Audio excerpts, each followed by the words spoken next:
Finally.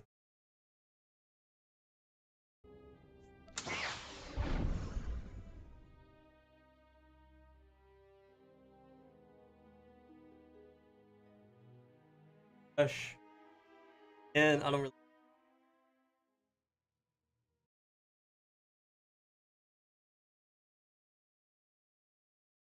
see some drama, I guess.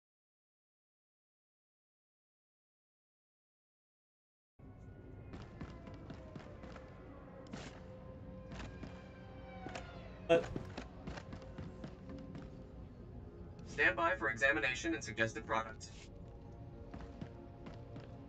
Report your ailments.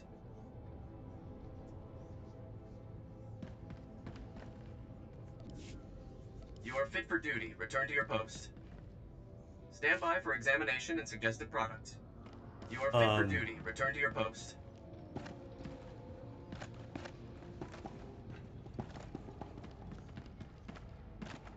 I don't even know.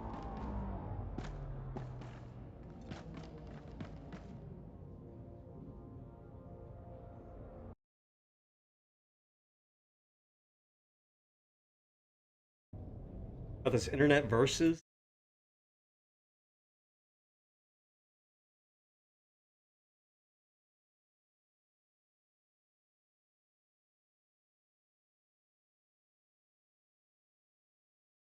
It's been going on I guess it involves Miss.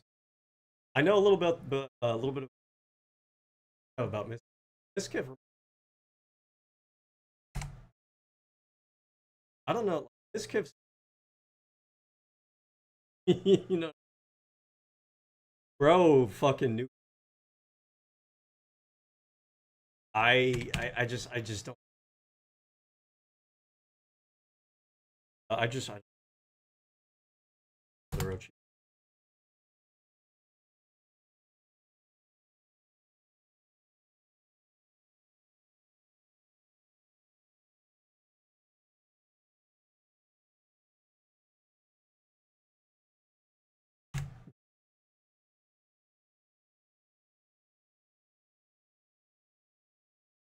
Living fight.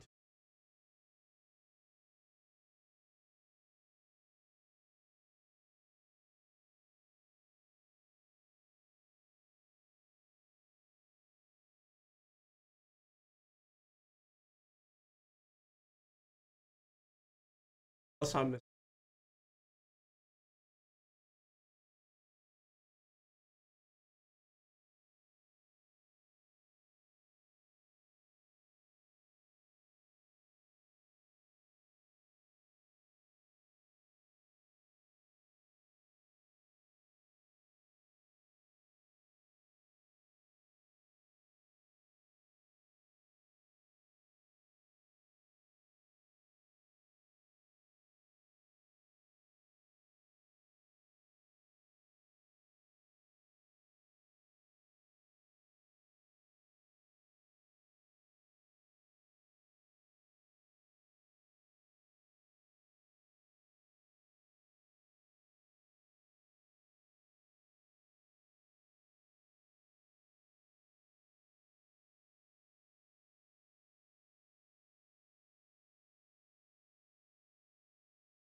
This is a change in chakra form I've never seen.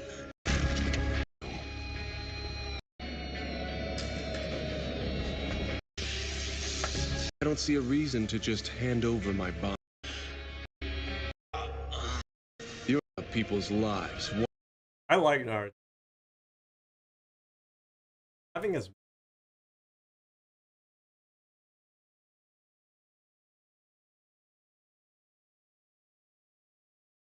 But. Of Naruto. Of the.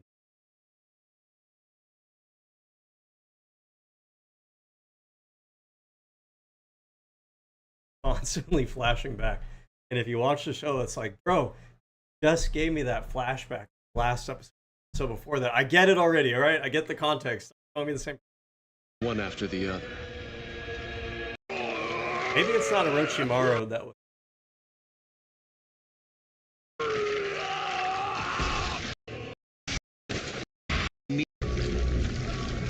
All the better. Yeah. Like Miskiff does.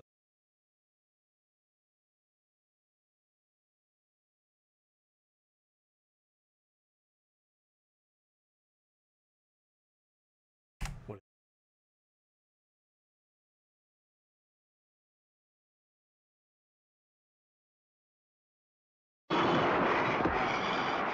様か。若者を殺したのは貴様か。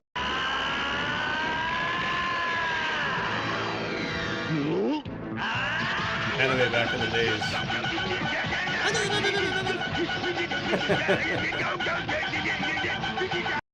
Back in like 1805, this was hype right here. Oh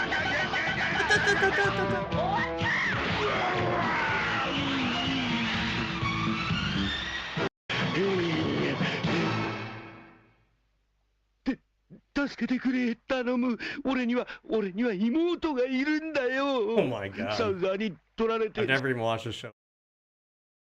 Bad shit. 仕方なくこんなことやってるんだよ。頼むよな。俺にはよ、妹が。俺には妹がよ。ぶっ殺してやる。お前はもう死んでいる。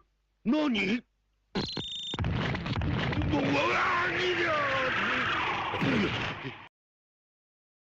By the way, if you ever heard that sound effect, oh my shit.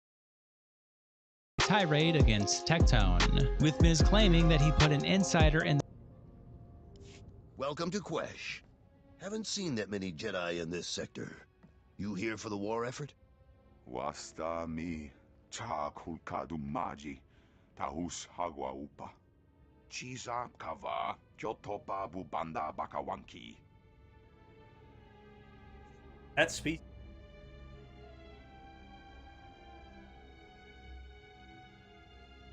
I wish they'd bring him to.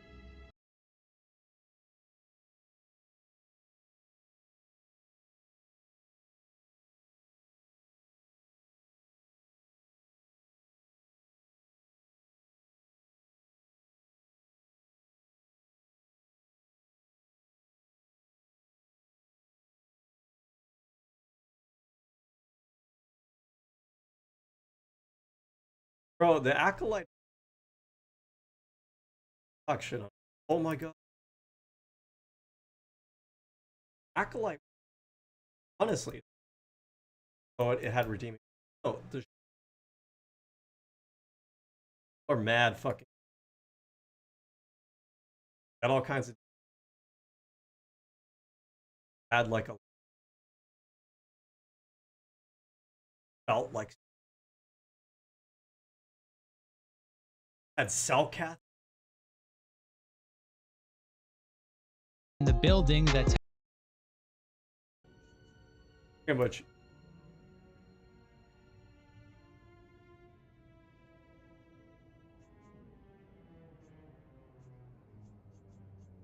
Can you tell me anything else about this area?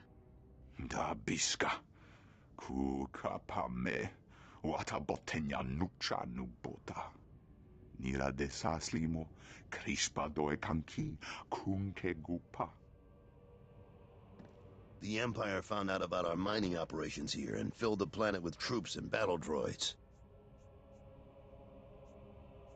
I imagine that waging war on a planet with toxic air doesn't work out well. The air's not as bad as the terrain. Quesh is all swamp. Hard on machinery, harder on soldiers. Well, you're cleared to travel the planet's surface. Just say the word. I'm ready to have a look at this poison planet. Speak to General Corvan when you land. He'll brief you on the current situation. Good luck. Yeah, I think.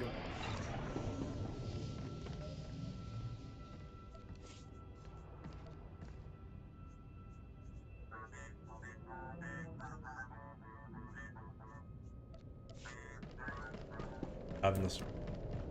Why do they?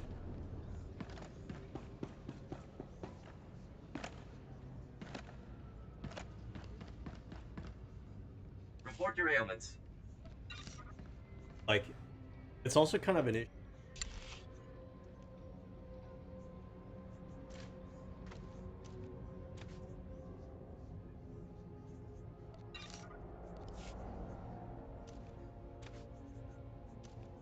That are You are fit for duty. Return to your post. super so much like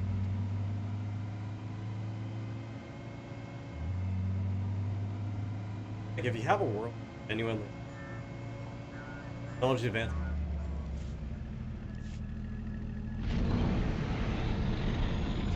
So to a certain degree I understand why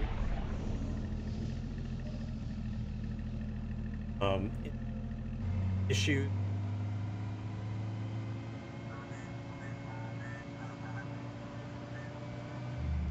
Tectone's ongoing court case has been happening in, with this insider taking notes, sending them all to Miz, and now Miz leaking everything on stream. Miz claimed his insider told him that Tectone has lost his ongoing court case with his ex-girlfriend Pinky Chew, along with that Pinky has filed a protective order against Tectone that will last 10 years, meaning that Tectone also cannot own a firearm during that time. And additionally, Miz claims that Tectone brought up Hassan shocking his dog during the court case. And there's more with that, but additionally a YouTuber named Shamu posted a tweet alleging that Tectone leaked private filings on Discord, when what appears to be a burner account posted a link to filings that are not accessible to the public in Tectone's Discord, implying that the only people who would have access to it are either Tectone, his ex, or either of their lawyers. Of course, some came to Tectone's defense, saying we can't use Miskip as a reliable narrator given everything that's happened to him, with others saying that this is just a civil case, not a criminal one, and that those are typically slanted against men. There's lots to get into.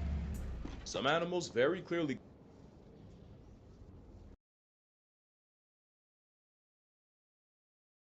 Recently, YouTuber Miskip has been implying that the only people who would have access to it are either Tectone, his Miskip as a reliable narrator given everything that's happened to him, with others saying that this is just a civil case, not a criminal one, and that those are typically slanted against men.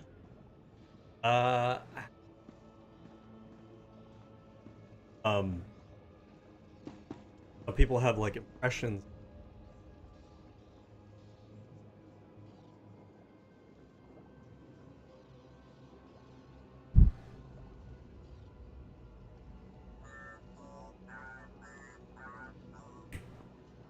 Yo, yo, yo.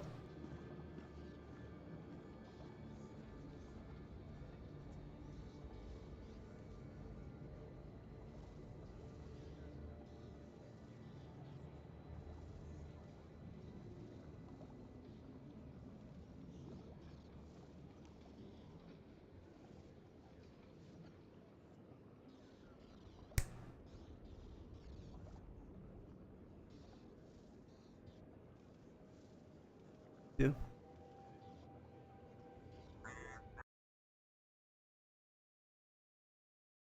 Hard for me to.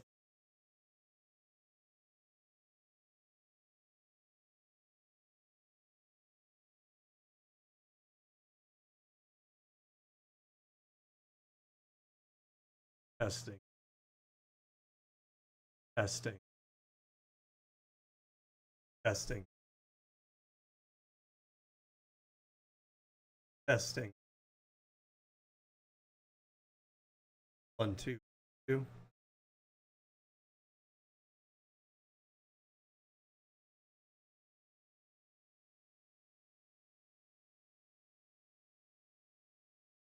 Testing, testing. 1, 2, 1, 2. There we go, I think. All right, we'll try it like that and kind of see how that works a little bit. Anyways, let's continue on with this. There's lots to get into, so let's just jump in. Welcome to the internet versus Tectone. It starts when Visitas posts in the live stream fail sub. Such a good idea for a channel name, by the way. I am. Take on the whole character of the entire. Like I speak for the internet. Examination and suggested products. But it makes sense for the kind of channel that he runs, right? Because his channel is all about internet drama. So like he's not literally the internet, right? He's just the one that's always reporting on what is the internet talking about at any given time. It's like the most general channel name, but it makes total fucking sense. It's like there's a band called, literally their name is The Band. I love their music, by the way. Really great band. If you ever heard the song The Wait. Oh, I gotta sneeze for a second. Excuse me. But if you ever heard the song The Wait, that's the band, and they make really good music. And there's a cool documentary that you can find that is like their final concert that they gave, and it talks about kind of like how the band formed, and it kind of, you know, talks about the different players in the band. They were all like background instrumentalists that filled in for other bands or other musical acts that needed like accompanying instrumentalists. And so they were in kind of like the music scene in the 60s around like all the big name musicians, and they were like well known in the industry. Take a look at the right? stock. What can I get you? But they themselves weren't really like business. famous musicians themselves until they formed the band and they actually made some albums together. Their albums are fucking fire, and the thing about it is that like they're all really good musicians, because you like think about it for a minute. They are the go-to instrumentalists that other like high like high profile artists would hire when they were on tour. So these are top-notch musicians, right? Like they understand music theory, they understand how to play their instruments and everything. When they came together and actually made music, they were fucking great. And if you see, like, most of them were multi-instrumentalists. They could play different instruments, but like they had a dude that had like a big ass fucking piano. There's a dude that plays the drums and sings at the same time. Pretty unusual, right? It's usually like the singer is also playing the guitar, but he would play the drums and sing at the same time. He was like the main singer. Almost every member of the band also sang, so you had like a variety of different voices and different vocal styles. They weren't even like conventionally good singers, but they had character, and I think that's a lot more important. Like they wouldn't be Even Havoc Squad can learn from a veteran. Stay sharp out there. They wouldn't have made a career as singers in their own right. Well, maybe one of them would, but the other ones are just kind of like okay voices. But like the combination of their different voices all had like a different character to them. And even if like on their own they wouldn't have been like super great singer-songwriters, you know, just for their voice, that uniqueness of their voice, that they didn't sound like your typical like virtuoso singer, that they had a little bit gruff, they had a little bit of edge, they had a little bit of rawness to them. Made it really, really nice, really interesting. So yeah, you had a drummer, you had a pianist, you had I think a few of them played like brass instruments, and I don't know, they had like two pianists. I didn't really understand it too well because it's not really my field. I guess there's differences. I think one of them was playing like maybe like a synthesized kind of piano, and the other one was playing like more conventional style piano. Here, let me look them up actually. The band. I can't even listen to music. I'd love to show you the music. Fucking fire. It's a little bit folky and a little bit kind of like 60s era. Kind of I don't even know if I'd call it rock music. It's kind of rockish. But it's not like heavy rock. It's not like heavy metal. It's not like psychedelic early. I don't know how to describe it. But you've probably heard the song before. It's pulled into Nazareth, was waiting about 10:30. Do. Just need a place where I can lay my head. And then blah blah blah, and then you get to the chorus and it's like, take a load off Fanny, do. Take a load for free. Take a load, Fanny. You guys are probably watching like, what the fuck is he talking about? Anyways, let's keep playing this. I don't even know how I went off on that. Miskiv claims he has the court transcripts from a trial involving Tectone. Person I'm gonna fucking find out and figure out shit? Nope, it's not. You wanna know what I did today, chat? And I'll tell you what's gonna come tomorrow? I don't want. I sent my ops to the courtroom for... Dude, Mizkiff has such a lack of self-awareness. I think he unironically thinks that if he, like, brings up drama with other people that he's been around, it's a thing that, like, young juvenile people do, where they think that they can get out of trouble if they just kind of shift attention to someone else that's in trouble. It's like, you know, you get caught stealing a cookie from the cookie jar, and then you're like, oh, James is outside hitting people right now. He's outside. He hit Joel in the face because they were riding bicycle and he scraped his knee or something like that. And it's like, okay, Joel will also get in trouble, but that doesn't mean that you're off the hook, mister. You know what I mean? For Tectone and Pink Shoe. And I... Dude, what does it mean?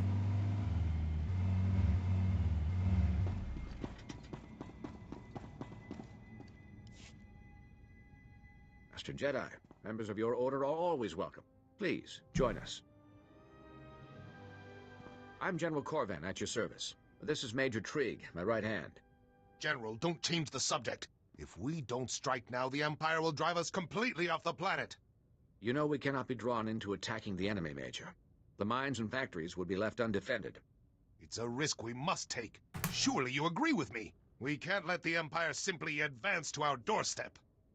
I need more information before I can make a judgment. I commend your caution. We are not at liberty to impulsively wager our people's lives. I will not leave our civilian workers undefended in order to press an attack. And that is final, Major. General, I'm getting a distress call from the worker camps. Putting it through now, sir. Is anyone there? General Corbin, you have to help us. Imperial sappers have blown open the venom pipelines. There's venom flooding everywhere, poisoning my men. We can't get past the Imperials to seal the pipes. Do what you can to get your people out. Help is on the way. Corvan out. How far away is that camp? Are the troops stationed in the area? The camp isn't far, but most of our men are stationed at the mines. I'd like you to hold your forces at the mines in case this is simply a tactic to draw us out. If you're willing to help us, please, go to the camp, drive back the Imperials, and seal the pipeline. I'll be there shortly. Take these healing adrenals. They'll counteract the venom. Speak to the foreman once the site is secure. And good luck.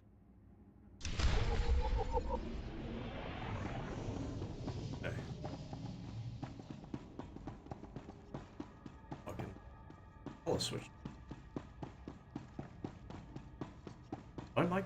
What is it? I think the issue that I realize now is that I think initially I had the gain turned all the way up. And so I set the noise gate for that, like, gain that all the way up. And so I reduced it down now. Because I think sometimes, let me actually look. I think if you have your gain high, you increase the noise potentially. Gain correlated with noise. Because what is gain? I think gain is just increasingly. Gain correlates to noise refers to the scenarios where increasing signal amplification, gain, yeah, directly boosts existing background noise common in high gain or where itself is not random construction. So anyways, yeah, I turned the gain down because I didn't want to have like noisy audio. And honestly, it was just jumping too high. Like on my OBS, you have like the bar that has the audio levels, and my voice would like, it would often peak into the red territory where it's like too high. I turned the gain down, but I didn't adjust the noise gate to go with that. So I readjusted it now. I think it's fine. Interesting when I look at this, I don't even know I am scrutinizing this like any part of this design was meant to make any sense. Like, thinking to myself, like, how do you operate this thing while also operating the pedals? It seems like you'd fall off of your balance, feet or something. But anyways. And I have written down notes for a 7-hour trial. I didn't say a word last night. I didn't want anyone to know. I have 7 hours of notes on Tectone and what he did to Pink Shoe. And You're still dead, Mizkiff. It's not going to go away because you pointed the finger at somebody else. It's not how that works, buddy. I will be addressing it all tomorrow. Nice job, Tectone. You fucking disgusting fuck. Way to talk shit on people when you have your own shit behind your fucking back. You are a disgrace and you should be fucking gone. And your little buddies around you who constantly claim wait till the court finds out, guess what? They're finding out tomorrow. You're a fucking loser. And I can't wait till you're gone. It's like Mizkif thinks that he's got like some big W, like, yes, I have the moral high ground now, Tectone. All it means is that you maybe you're a little bit better than Tectone, I guess. I don't even actually think that's true, but like, that bar might be in hell depending on whatever these allegations are. It doesn't make you look good by comparison. It just makes you look less bad, I guess. Not only fucked over two. And Travis replies, brother had 5 lawyers and still lost the court case apparently. Has to pay all of her legal fees for the last 2 years. He has a protection order. For the next 10 years, he can't own any guns. And Evosis replies, well, maybe he shouldn't be a rapist? And Player is busy replies, so I take it now Asmon will cut him off. Real Buff Gamer says, bro sent the... So is that what's going on here? It's like I keep hearing people talk about rape, but is that what actually happened? That's a pretty bold claim. Also, there's something I'm a little bit curious about. It's probably good just to know in general. It makes sense to me that when you lose a case to somebody else, you pay their legal fees. But I wonder if that's like a standard. Like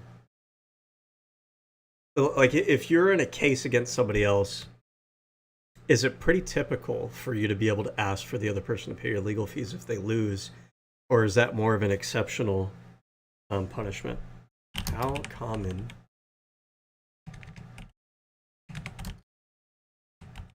is it for the person losing a case to pay the other party's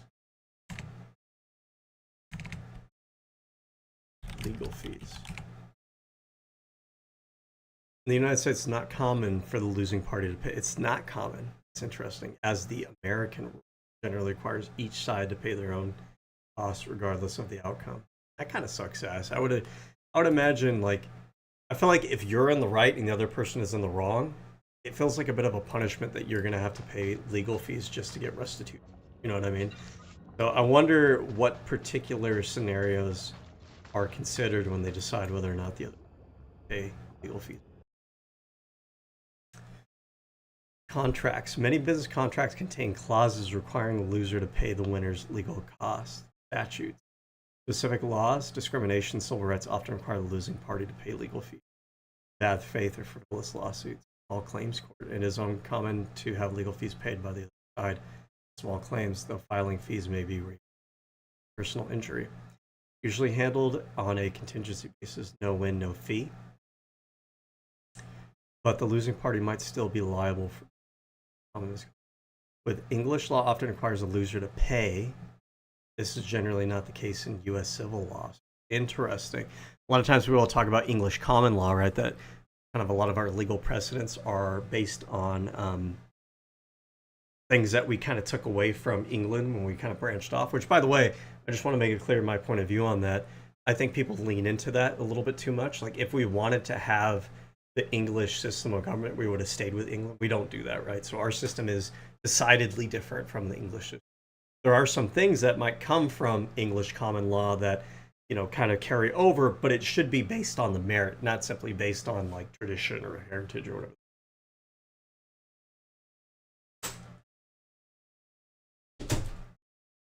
IMO. But in this case, I feel like the English rule makes more sense to me. I don't want to get off too much on a tangent here, but I am very much curious about why this is not the that it's not common, that it's not the default. I would think it might be compelling reasons why this is. Ms. Kids to the courtroom. Okay, this might be cinema. Hold up. We'll see tomorrow. And Irave replies, masked up, notepads out. And Photograph Enable says, where you at, Tectone? Yeet tweets out this clip with the caption, Mizkif says Tectone lost his court case and reveals he sent a reporter to the trial. Shows a clip of Tectone leaving court. Why did Tectone block me? Why did Tectone just delete a picture of a gun? You might ask, chat, why did he delete a picture of the gun? Tectone went to court. Tectone went to court. And Tectone had a restraining order on him for the past 2 months. That's why Tectone wasn't streaming. Not because he was clearing his mind, because Tectone wasn't streaming because he had a fucking restraining order, okay? This restraining order that Tectone had, it was a few months ago, okay? He had a court today. And in court, Tectone was tried for sexual assault and Tectone with his 5 lawyers lost. Tectone.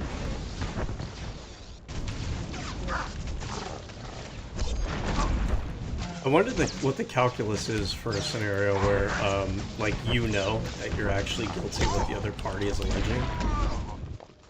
Do you at that point try to, like, hire the best lawyers or as many lawyers as you can to fight the case, knowing that, you know, the facts really aren't on your side? Or do you just figure that you're going to cut your losses and just accept that, you know, the court's probably going to find you guilty, but you don't want to add on legal fees on top of that? I wonder. I guess that's probably a case-by-case basis. Has not a restraining order on something. He has the upgraded version of a restraining order.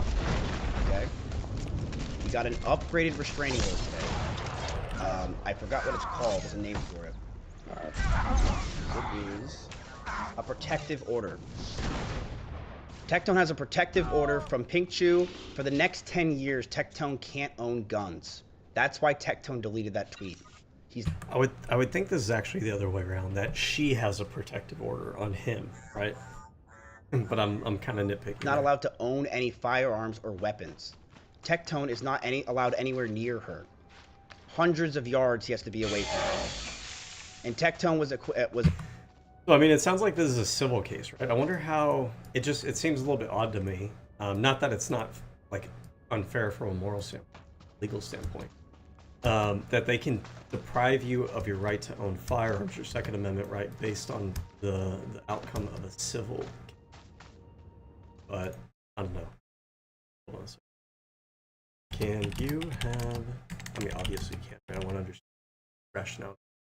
You have a second, or your right to own arms deprived from a civil.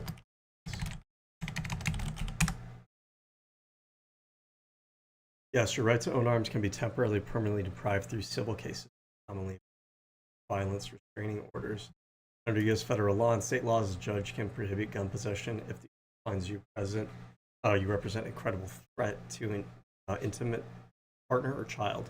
Hopefully not. Bad joke. Civil harassment, stalking, and domestic violence protective orders often include prohibitions. I'm sure there's been legal challenges to this by, like, the very hardcore pro-gun side. I am pro-gun, but I'm not a radical. Very modern topic.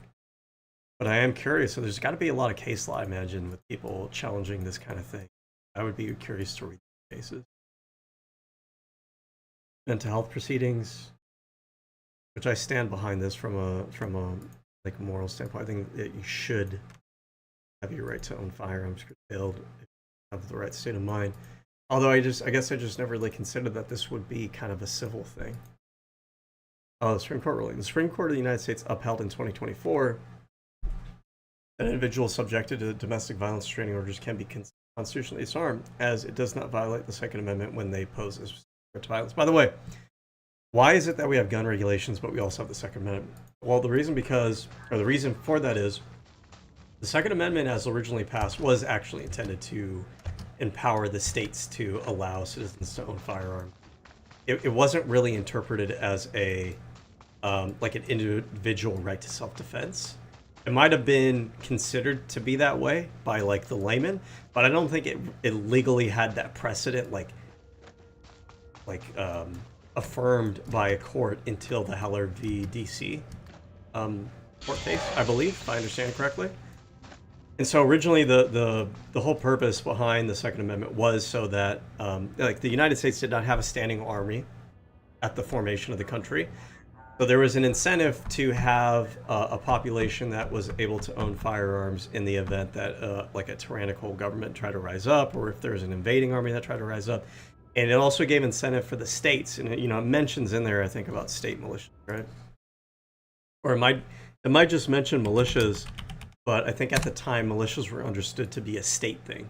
Militias were almost like in lieu of having a standing army, the militia referred to, like, organization of some sort of armed force in the most like linguistically general sense for the states, because the federal government did not have one to defend the country. So it's like, okay, the states need to have they need to be ensured if they enter into the Constitution that they're going to have the ability to defend themselves. Like, what would be the point? Think about it this way: what would be the point of fighting the Revolutionary War, establishing a new country, only for the new country that's established to not have a standing army, and then another country comes in and invades and winds up taking them over anyways, right? The whole Revolutionary War wouldn't really, it would be without purpose. It would be kind of stupid.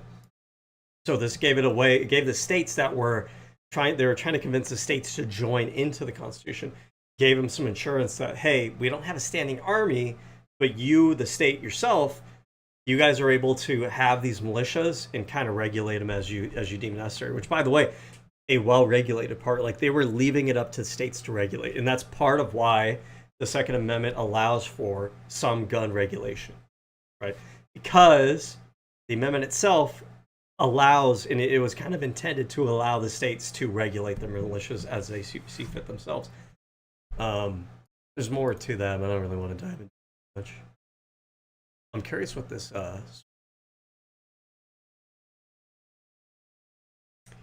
2024 Supreme Court case gun ship civil cases. United States Rahimi, maybe? In an 8-1 decision, the court ruled that 18 U.S.C. 922, which prohibits individual subjects to a domestic violence training for firearm, is not facially unconstitutional. When they say facially, they mean like on its face, basically. So without even diving into like hardcore details, like they're just kind of deciding like, okay, on its face, does this even make sense? Because if on its face it doesn't even make sense, then they can like quickly issue a court ruling and kind of toss it out, right? So like oftentimes these like on its face rulings are maybe a little bit of a lower threshold, a lower standard, but they're just saying like, is this even like potentially reasonable kind of thing? Let me make sure I actually understand this correctly. Facially judicial meaning. In U.S. constitutional law, a facial challenge is a challenge to the statute in which the plaintiff alleges that the legislation is always unconstitutional. It is contrasted with an as-applied challenge, which alleges that a particular a facially invalid law is one that is unconstitutional under. Oh, okay, I misunderstood. It's related, but it's not exactly the same. Facially would mean like this applies to all cases versus as applied would be the alternative, which is as applied means this ruling is narrowly tailored to this specific, case, the specific situation. It may not apply to all cases. So the court in 2024 decided that it's not facially unconstitutional, meaning that it not just in the specific case that they were ruling on, but as a general rule, it's not unconstitutional for states to, or for courts to restrict your right to gun ownership due to some kind of domestic violence charge. So the ruling clarified that when a person possesses a clear, credible threat of physical violence to another, they can be temporarily disarmed, upholding federal law. So they say temporarily disarmed. I need to read the court case here. I wonder if they also talk about whether it could be permanently. Garland versus Vanderstock, April 24th, cert grant. The Supreme Court granted certiorari to review a lower court decision that invalidated Bureau of Alcohol, Tobacco, Firearm, Explosives regulations on ghost guns and serialized kits of parts. The case tests whether the Gun Control Act of 1868 permits, or 1968, permits the regulation of these parts as firearms. To grant certiorari, to grant cert is the decision to accept and review. See, that's what I thought it meant. I wasn't 100% sure. But I think when they say here that they granted certiorari, all they mean here is that the court could have decided to just like we don't even want to roll on this. This doesn't even like rise to the level of a question that we're interested in. So to grant certiorari means that they're granting that this is a case that rises to a level that they believe that they should look into it. And I think what this also kind of implies is that they haven't actually ruled on it yet. They've just decided that they will rule on it. So requiring at least 4 justices to vote in favor, it signifies the court will hear oral arguments and review the record typically for nationals. Okay, so like let's look up, I'm kind of curious just to kind of test my logic here. Garland versus Vanderstock. If my understanding of granting certiorari is correct, then this case is still kind of pending review by the Supreme Court. In a 7-2 decision, the Supreme Court held that because facial challenges against regulations require all applications to be inconsistent with the underlying, the ATF's regulations could not be struck down under the standard. Is this the right one? Bondi versus, looking for versus.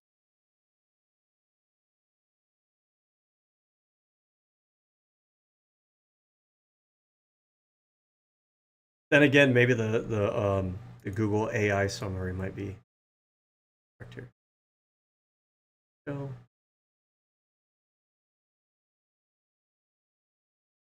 maybe this is still winding through the court.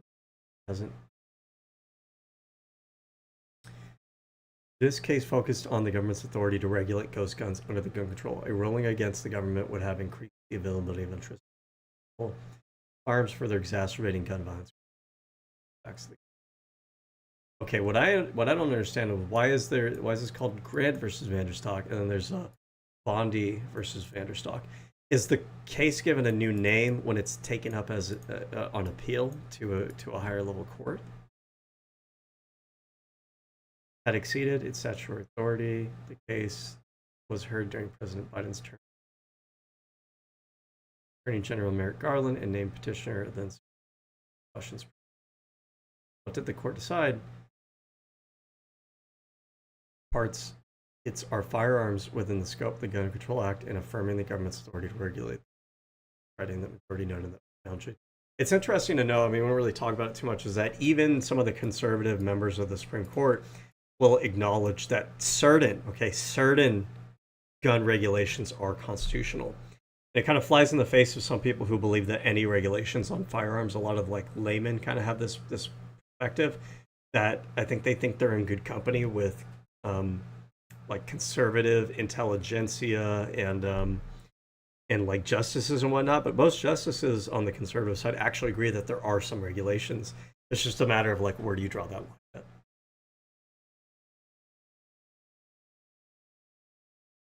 Okay, I don't know why this case has 2 different.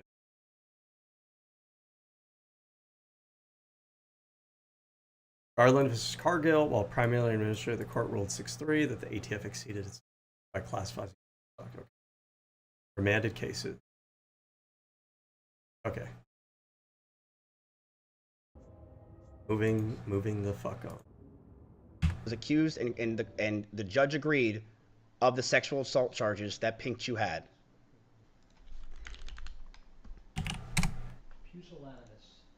Ready for this?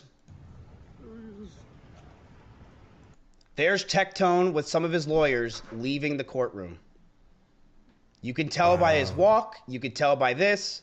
There he is leaving the courtroom today. The walk of shame as he lost the court case to Pink Chew. Incredible. You can tell by his fucking giant dome and who that walk is. That it's him. What do they have bad blood over? Is it just... again, I don't really know these people, although I don't really care that much. But, I mean, he seems like out for against Tectone. Did they used to be friends? Did Tectone kind of abandon him when he had his whole issue with Emery or whatever? Is that what's going on? What? Yeah, I'm kind of curious. Tectone and Ms. Kiff. Tectone owned Ms. Money. Oh, owed him money. And there wasn't much timeline to it.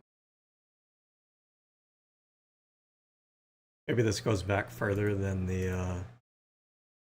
I don't fuck rabbit hole.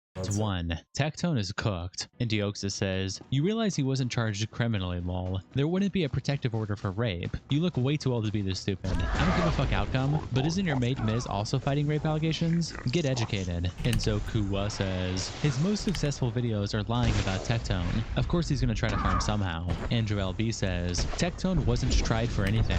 This is a civil case. I think Tectone should sue his ass for defamation." The Unchained Mind says, "I'm going to take whatever comes from Niskip with a grain of salt. I also trust Asmongold's judgment, and I'm sure he'd have nothing to do with Tectone if he was truly at fault for whatever this is." Acid Chicken said, Imagine trusting Asmongold's judgment. Wow. How many people are being broken? You know, until now, I never realized how retarded Miz was. He was purposefully misspeaking. It's a civil case, so there are no charges. Upgrading a restraining order does not mean there was any SA. If there was, then Tectone would have had charges and tried in criminal court. And my rubber ducky says, I don't know if that's true. I'm kind of curious. I don't believe that's necessarily true. Are sexual assault cases always criminal? I don't have to be. No, yeah, see, no, sexual assault cases are not always handled as criminal. While all sexual assault is illegal, cases can proceed through the criminal justice system, punishing or a civil justice or sometimes neither due to lack of evidence or reporting. So, I mean, one question you might have is why wouldn't they try it as criminal versus civil? And that might be the reason, right? Is that maybe they don't believe that they have a strong enough fact pattern to obtain a conviction in a criminal trial. Because I think the standard for criminal versus civil is different. I think for criminal it's beyond a reasonable doubt, versus I think civil is like almost like what's more likely kind of thing, like a standard for conviction in case versus civil. It wouldn't be. I don't think it'd be called a conviction in a civil case. That GB. Understand what I mean by here? So in a criminal case, if you're found guilty, it's called being guilty. In a civil case, you're considered liable. And some of you might have heard this before with the Trump Jean Carroll case. He's not guilty of rape, but he is considered liable for sex. The prosecution must prove guilt beyond a reasonable doubt. So in a civil case, by contrast, must prove liability by a preponderance of evidence. So meaning over 50%. So like, what is the likelihood? Okay, the evidence seems to point to, in my mind, there's like a 51% chance that this person did it. So that would be civil. Criminal is a much higher standard. So that might be the reason why he's found guilty, liable of sexual assault in a criminal case or a civil case, but it wasn't taken up as a criminal case because the threshold is just higher, right? And maybe it's the case that, if you are, I don't know, when it comes to criminal, are you able to, I feel so dumb for not knowing this, but this is good information to look up. Are criminal charges, I feel like, only brought by the state? Only brought by the state? That might be true. The American legal system, criminal cases are initiated by the government, specifically the state city, rather than the victim. Yeah, see, I thought that was true. So that's the other thing too, is maybe the state did not bring any charges to Tectone because they didn't think they had enough evidence. But it's also possible that after a civil case, maybe the civil case, maybe that may then prompt the state, meaning the government, meaning city, state, local, federal, whatever, to then press criminal charges. I bet you that also is not unheard of. But there might not have been any evidence or there might not have been enough evidence for the state to have charged him criminally. Can a person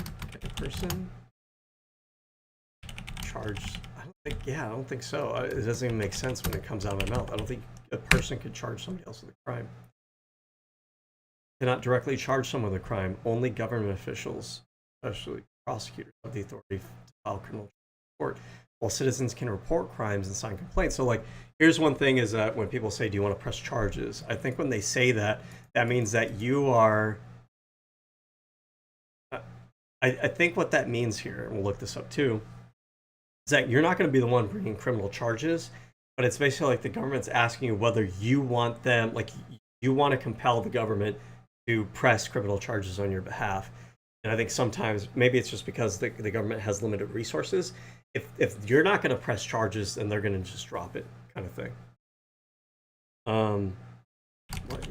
What does it mean to press charges? Press charges. Pressing charges mean a crime victim reports an incident to law enforcement. There you go. So like they're reporting it to law enforcement. Hey, can you do something about this? Initially, a formal investigation with the intent of prosecuting the offender. Because sometimes you'll hear about cases that the state will bring without having to be compelled by another party. What makes the government decide to file charges without a victim pressing them?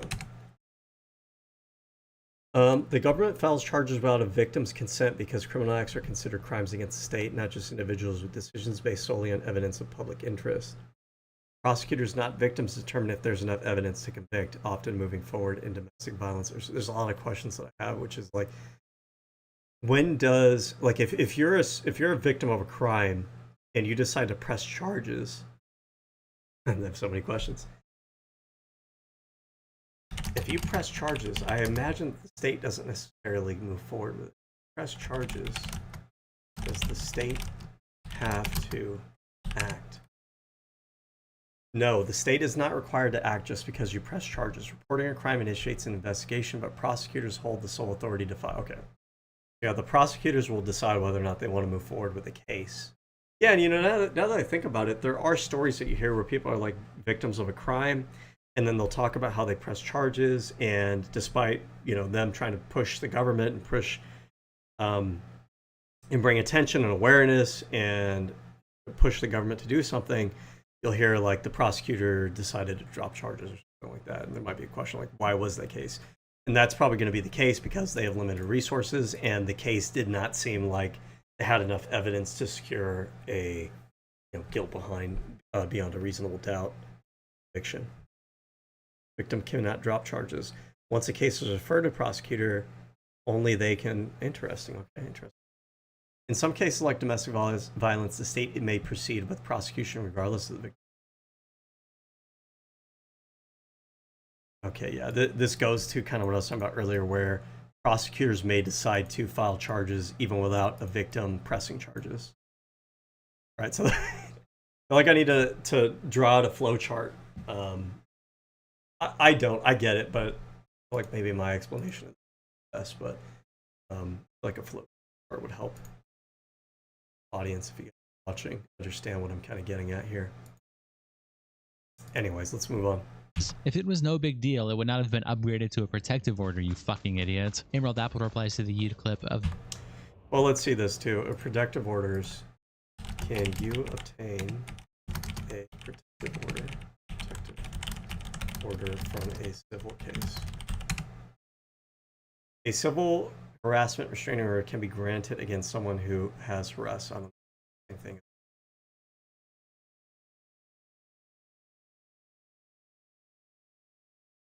Protective order versus restraining order. Protective orders and restraining orders both legally mandate that one person stay away from the other, but they refer to primarily in legal context enforcement. Protective orders are generally linked to a criminal case. So they say generally here, operative key word that you need to pay attention to. Because this does not say that the only, right, generally is important. It's good to like hedge your level of certainty. Like domestic violence, and are enforced by the prosecution, while restraining orders are typically civil matter. Violating either. Protective orders are issued in criminal cases often automatically after arrest for abusing or stalking. Restraining orders are initiated by individuals in criminal court without harassment, threat, abuse. Protective order. Okay. Almost feel like I'm getting conflicting information here. What I want to know is, are protective orders only from criminal? Maybe it varies by state to state. No, protective orders are not exclusively from cases. They can be obtained in both criminal and civil court proceedings. While criminal protective orders are issued by a judge during a pending criminal case, civil protective orders can be requested directly by an individual seeking protection. Okay, so yeah, I mean, seems like it can be the case. Maybe it varies by state. Okay, well, I feel like I got enough of an answer.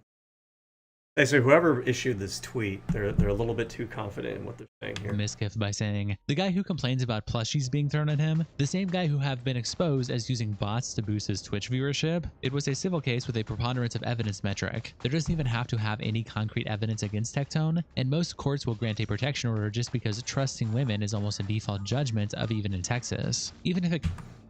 I don't know how true that is. When you hear statements like that, those sound intuitively true. Just remember that your intuition may be formed by things that are like conventional wisdom, and the conventional wisdom of the population is often incorrect. What the general population thinks about different things are often like myths or misunderstandings. So just keep that in mind, right? If you have an intuition about something, always have like that voice in the back of your head that said, could I be wrong about this? Comes out later that she lied, she will never face any real consequences. It's actually a pretty predictable outcome that he would lose the civil case, since a vast majority of these kind of cases go against the men, regardless of evidence. Echo Fox says, with all due respect, I'll only believe Techie lost in court when the news comes from the bald one himself. Throwaway tweets out this clip with a caption, Tectone's best friend, Tactical Templar, smears Pink Chiyu. Attaching this clip.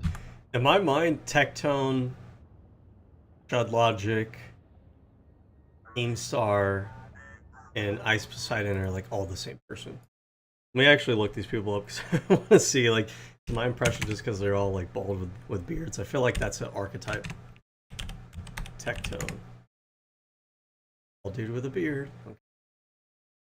Ice Poseidon. Holy shit, I was totally off on this one. Why the fuck did I think this dude was... Who even is this guy? Oh, that's totally not him. Star. Basically the same person. Bald dude with a beard, okay? They're the same guy. And then what was the other one that I said? Oh, Chud Logic. Does Chud Logic never show his face? Why did I get so little results? Oh, okay. I mean, he has kind of a similar facial feature, but he has hair. Goes to show how little I know about these people. He's not allowed to own any firearms or weapons.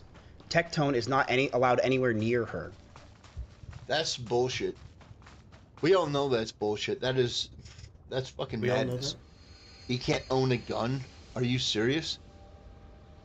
Maybe. Like, I don't know. I mean, look, I don't have any positive will for Miskiff or anything. I mean, I don't know. Maybe it is right. I don't know. This is just some typical degenerate Me Too bullshit. Now, if Tectone were guilty, I would be the first one to call him out. But we've seen what type of e-thought, garbage tier, lying bimbo.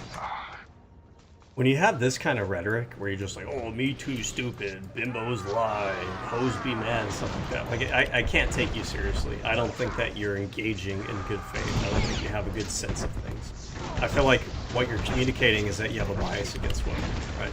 And I'm not just saying that because, like, some people, oh, you just protect women, you just, you know, whatever. No, like, I'm genuinely meaning that the way you express yourself conveys that you have an actual bias. Right? Pinky Chew is. We've seen the type of person they are. We've seen the type of people this person runs with. No. I mean, did Tectone not run with Miskiff at one point? So, like, I don't know about this Pinky Chew person. I don't know about these other people, but, like, my impression, my default impression of all these people, that they're all probably pretty stupid and dumb and immature and stupid shit and involved in dumb shit. And if Tectone used to associate with Miskiff and he associates with Osmogul, you have a high opinion of him either. That's not to say that he's guilty or he's not guilty. I'm just saying it doesn't really sway me one way or the other to be like, okay, well, this Pikachu or whatever the fuck her name is, you see the kind of people that she runs with. Bro, like, they probably all run with dumbasses. I don't doesn't really mean anything for a to me. single second.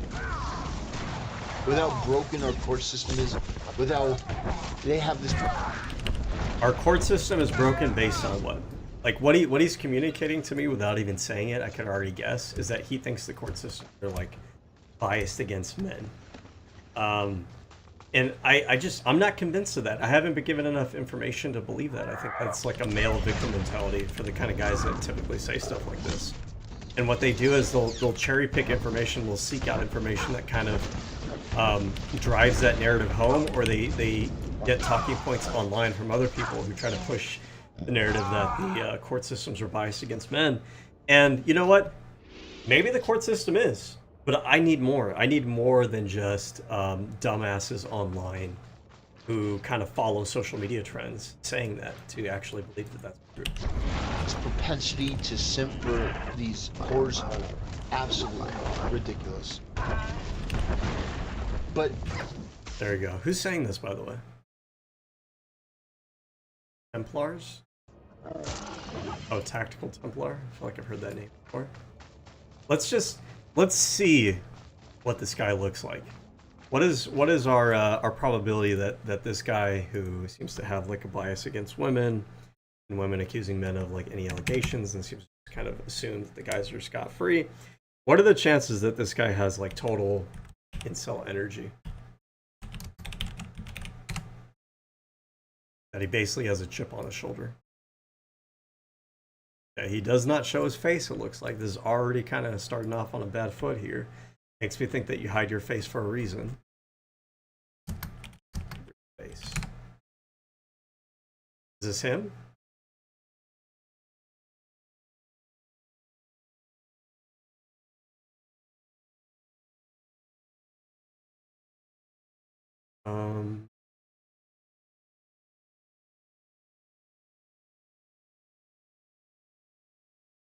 Okay. I mean, I don't know if we have any images of this guy. Kind of says a lot. I find that, and I understand it, and I can kind of feel bad to a certain degree. There's an archetype of a guy who lacks social skills, who is balding sometimes, no offense or anything. Like there's a lot of balding guys out there, or bald guys that I've known, that are totally fucking cool and chill. I'm just saying, there is a particular archetype of guys who are like socially awkward, or kind of have like antisocial perspectives or things that they talk about. They have scraggly beards sometimes. They might be out of shape. They might look a little bit oblong, right? And they develop a personality where they're just very resentful of women. And I kind of get it, right? I get where they're coming from. I get that if you feel like your entire life, you know, you've been treated like an ugly thumb, or you have like insecurities around the way that you look, or the way that you engage with other people, I can see how you can become like resentful of society. I understand it. I don't condone it.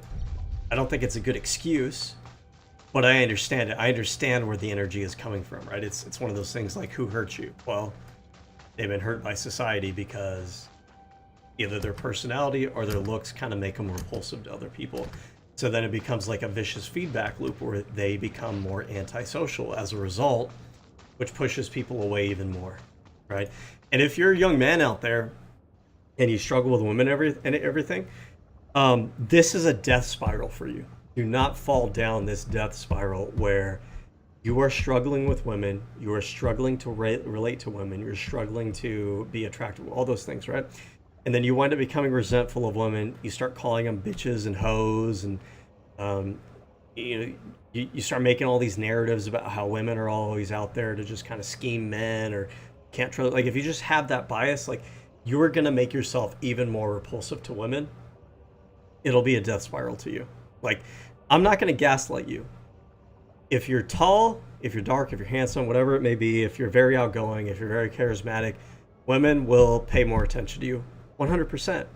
If you're short, if you're a little bit overweight, you're a little bit socially awkward, yes, you're going to have struggles with women. 100%. I'm not going to gaslight you on that. But the healthy response is not to double down on antisocial behavior and misogyny. It's just going to make you even more repulsive to women. The reality is that even if you're dealt a little bit of a tough hand by Mother Nature, maybe you're short, maybe you're a little bit overweight and all that good stuff. How do I put this? You are at a disadvantage, but that doesn't mean that you can't overcome those disadvantages by developing a personality that other people like to be around, by having value that you give back to the world in terms of maybe service that you do or skills that you bring to the table that make you more attractive. Life isn't fair, and there are systemic issues that plague everybody in society, but you can increase or decrease your odds depending on how you decide to respond to the cards that you're dealt. There is a limit of, there is some control that you have over your destiny. You don't have 100% control over your destiny. There's a lot of things in the world that are outside of your hands, 100%. But there are things that are within your control, within your hands. And so if you are maybe a little bit unattractive, work on grooming techniques, right? You may not have Model-S facial features, but you could work on trying to, like, you know, trim up your facial hairs to look nice. Trying to find a haircut that works well with your facial features. Trying to dress nicely. I have, by the way, I have a friend of mine. I'm not going to name any names. He's a little bit on the heavier side. He knows that. But he has such a great personality. He has such a, I don't know how to put it, like a charismatic personality. He's funny. He's a little bit off the cuff sometimes. He has a very good sense of style. He has his own things going on. He has his own interests. He's an interesting person, right? And he does not have problems with getting attention from, with attention from men or women, right? He may not get every single person interested in him, for sure, but he doesn't really struggle with getting attention from men or women because he makes up for some of his negatives by having a lot of positives. You could do that. Don't be one of those people that, like, you got to pick a struggle. You can't be short, bald, fat, and also be a fucking neo-Nazi. Okay, you got to pick a struggle here. If you're gonna be a neo-Nazi, you got to be like a 6 foot tall Chad. And I don't co-sign it or anything, but it is kind of just true, unfortunately, that the halo effect, that attractive people can sometimes get away with bad behavior because they're attractive. It shouldn't be that way, but it is. You got to pick a struggle. Okay. If she actually felt that she was, that he committed a crime, why didn't she go to the police? Why wasn't this guy charged? Maybe she did. Maybe the prosecutor decided that they didn't have enough evidence for conviction. Why did she go to the cops? Because it didn't happen. Yeah, this whole, preponderance of the evidence. So basically, it just has to be like 51%. That's why they go civil. Because well, here, let me ask you this question, right? Because I think some people will try to, like, cast this as, like, disqualifying or something. That's not a... It's almost like it's not real to them because it was only a preponderance evidence rather than guilt beyond a reasonable doubt. But if you have preponderance of evidence, that means you have over 50%. Meaning, what is more likely? Here's the $1 million question. What is more likely? That he did do it or that he didn't do it? Because if you're going to make the claim that he didn't do it, the preponderance of evidence is against you. You are making an affirmative claim that he did not do something when the evidence is actually, it seems to be working against you. So if we have two claims, we basically do have two claims. We have one claim, which is that he did do it, and the other claim is that he didn't do it. I think we have to ask which one is more likely. And if you're going to stake that you're on the side of he didn't do it, what gives you the confidence in that when it seems like the preponderance of that evidence was pointing in the opposite direction? There's a lower burden. It's absolutely insane, and it's to destroy somebody's reputation. And the fact that he can't own guns is disgusting. I thought he said that didn't this guy cast doubt on the fact that he couldn't own guns, or was that a different person? Because I just want you to note the way that these people kind of flip-flop on things, because they themselves don't really even understand. Basically, what they start from like, I don't like this thing, and then they're working through motivated reasoning to see how they can justify it. And oftentimes, people that are locked in that motivating reasoning mode of thinking, they'll contradict themselves, because they're not really looking for logical consistency. They're just trying to confirm their own biases, and they kind of lose a little bit of the plot while they're. Thanks to you, we can get our operation running again. What will you do if they attack the pipeline again? We'll build turrets near the pipeline. If the Empire tries anything else, they'll regret it. Hang on, a call's coming in from General Corvan. I was hoping I'd reach you. Is the pipeline secure? Things seem to be under control here for the moment, General. Excellent work, Master Jedi. The Republic is in your debt. The Empire is responding to their defeat here by making a frontal assault on our mining operation. In so doing, they're using forces from their base defenses. This gives us an attack opportunity. So this is our chance to hit the Imperial base while it's vulnerable. You can't take the troops out of the Venom mine? What will happen to my people? Major Trig's division is still stationed at the mine. They're under heavy fire, but they're holding. With all respect, General, you can't leave Trig's men alone at the mine. My people will be massacred. We may never get another chance like this. It's dangerous, but we must strike the Empire while we can. Going after the Imperial base may cost our miners their lives, but gain us a strategic victory. We can't sacrifice our mine for a chance at vengeance. Thank you. Those men have served the Republic well. They deserve protection. Once you're finished, report to the Three Families War Camp. It's time you meet our allies. Corvan out.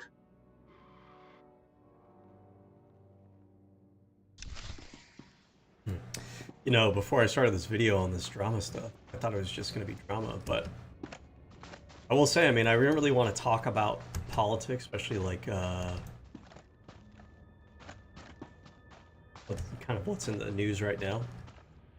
But at the same time, it's not just drama. We are learning about like different civil and criminal law, and like this is stuff that can inform our understanding of contemporary issues. So, kind of like a little bit beyond. That is a violation of the second.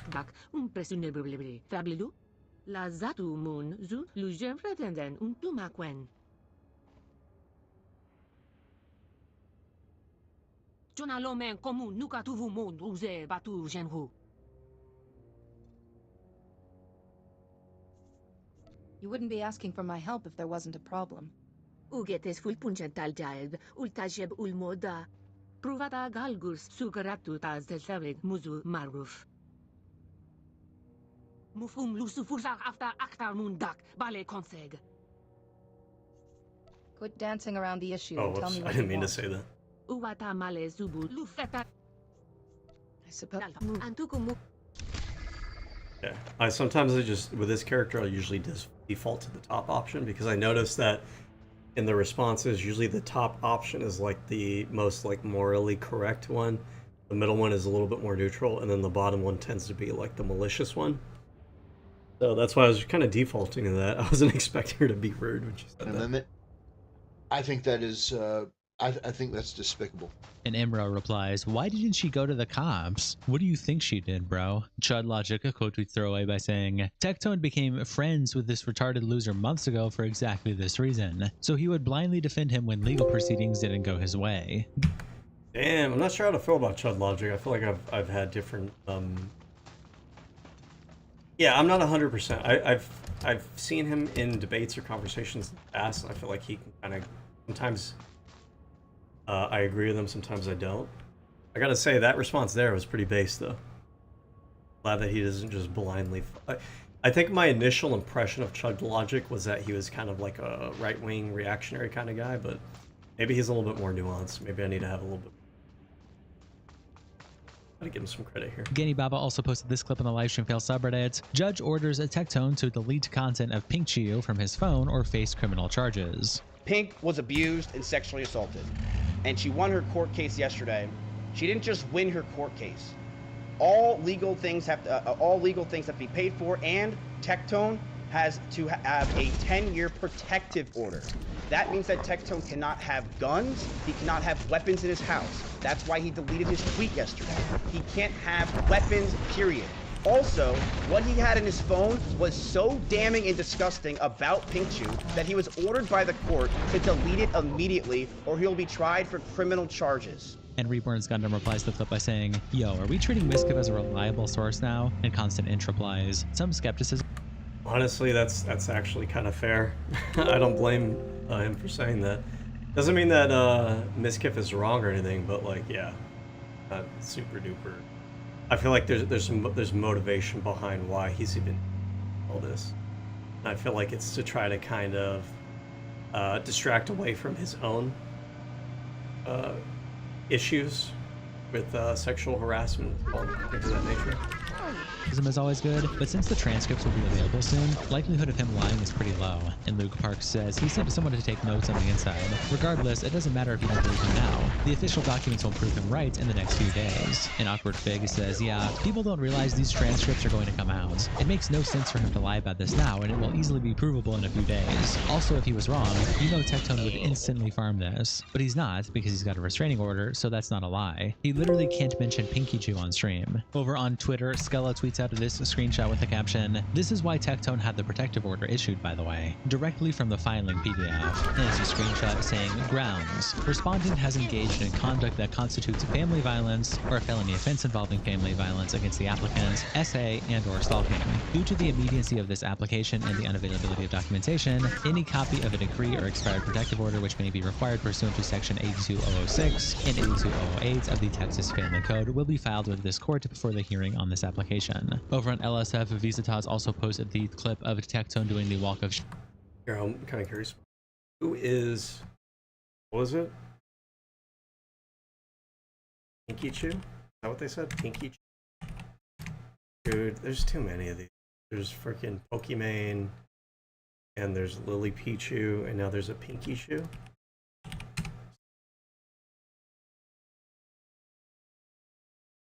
Person? Hold on. Tectone and Pichu. That's so stupid. You? Person? Were they dating at some point?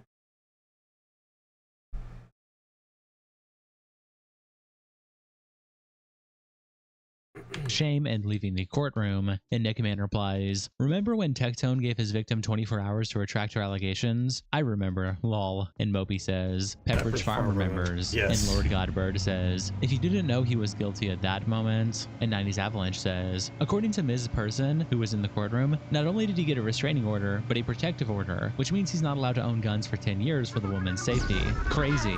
And Fanatical Buckeye replies, "That is some serious..."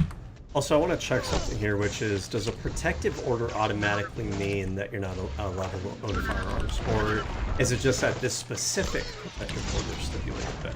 You know what I mean? I don't trust these kind of laymen to really think in that level of nuance. So I want to check that myself, because I feel like that's probably not entirely true. Does a protective order always bar gun ownership? No. I can't trust these freaking laymen, dude. See, this is why. Like, you gotta ask questions. Because these people sometimes, like, I could see into the Matrix and understand how, like, a layman would misinterpret or misunderstand things. And I knew that this would be the kind of thing where the average layman person that's trying to pretend like they know like legalese and know what the fuck they're talking about would like misunderstand and misrepresent stuff like this. While federal law prohibits gun possession for people under specific long-term domestic violence restraining orders issued after a hearing, it may not cover temporary emergency orders. However, state laws such as California often impose stricter immediate bans on possession of firearms and ammunition for various types of restraining orders. To trigger a federal firearm ban, the order must involve an intimate partner and be issued after a hearing where the person had notice and an opportunity to participate. Okay.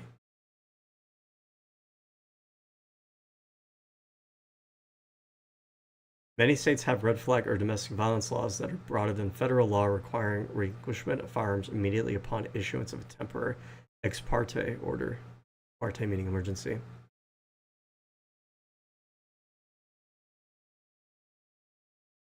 Okay, but it does seem kind of what they're saying here is that if the protective order is involving, like, from a domestic violence case specifically, then it does seem like this tends to, at least from the reading here, coincide with a ban from possession of firearms.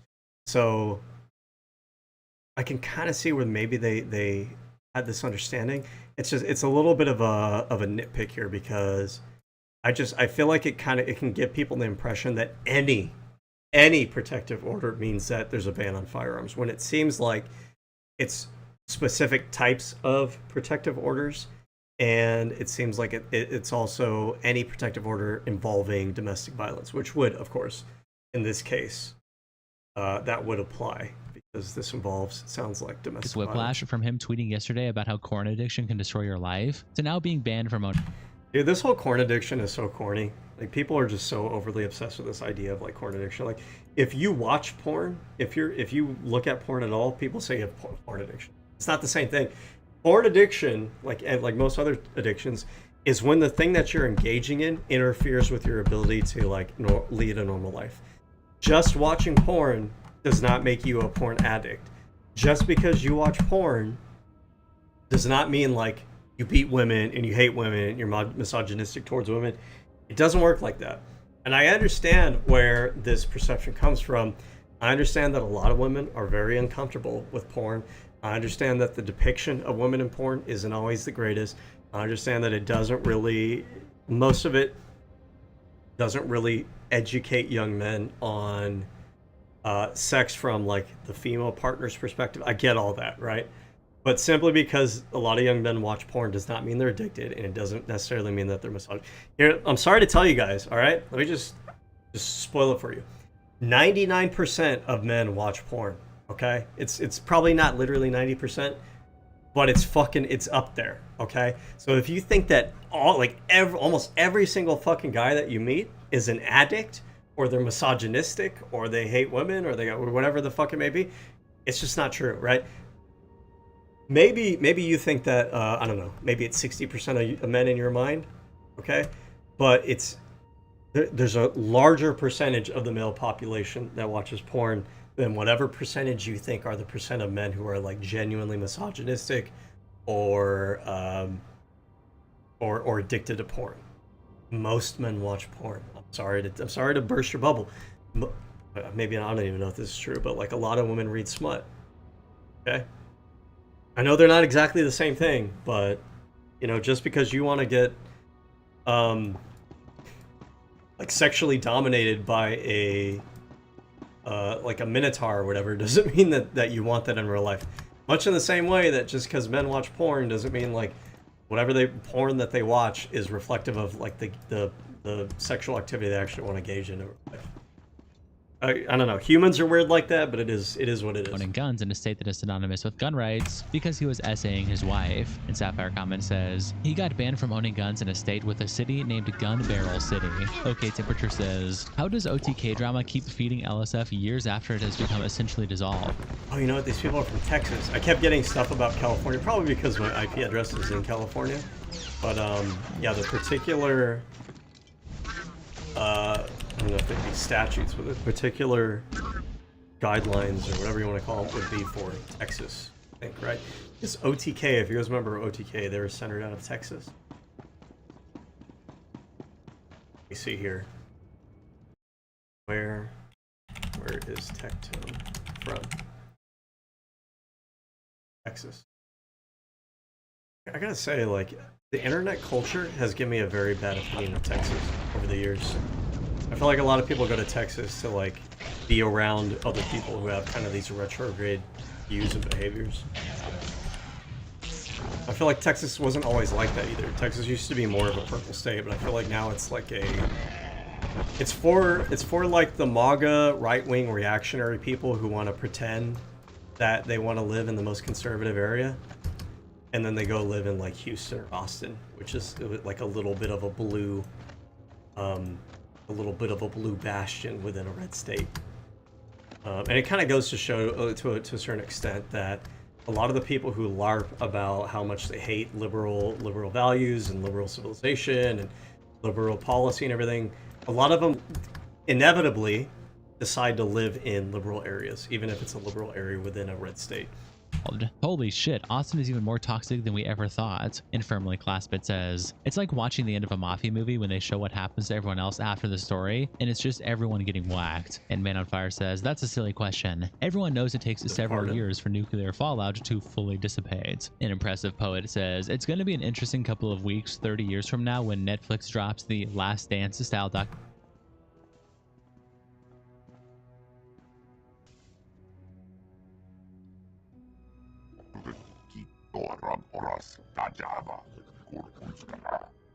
Sorry, there were Imperial soldiers wandering around. I had to hide for a bit. Hey, this is one of my potential romance options, but we're almost like the same character, same species. Go this route. Is there a way to open this door without the codes? Oh, let me take care of I think that. my character We built an manual release just in case. Now where? Really quiet in there. I hope everyone's all right. I have to get this door closed before the atmosphere contaminates the station. I'll meet you inside.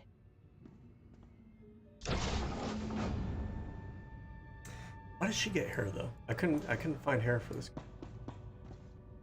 Like choosing the species.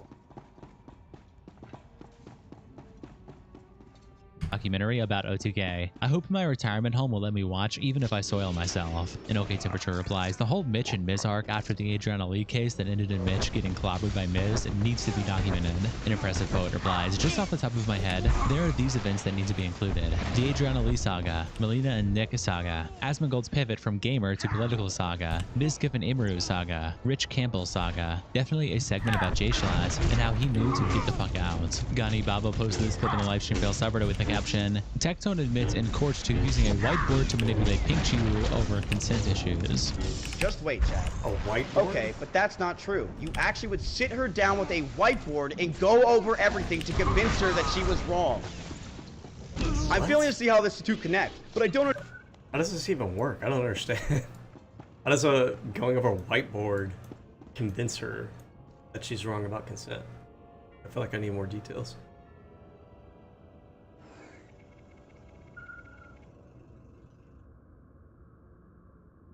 Healing Pro.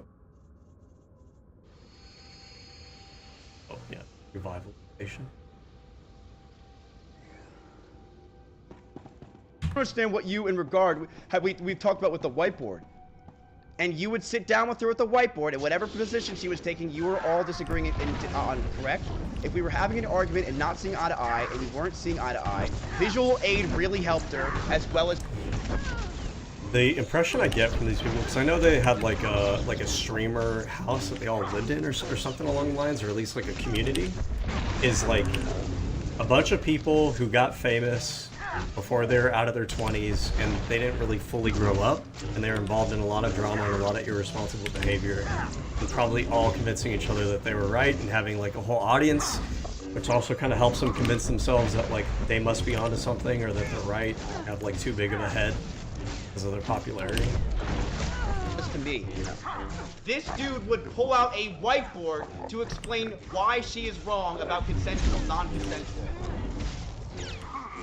Okay, so I mean I get that part, but I feel like I want a little bit more detail. Like what do you mean by that exactly? Like what were the arguments that he was trying to make to you? Oh, did they kill my companion?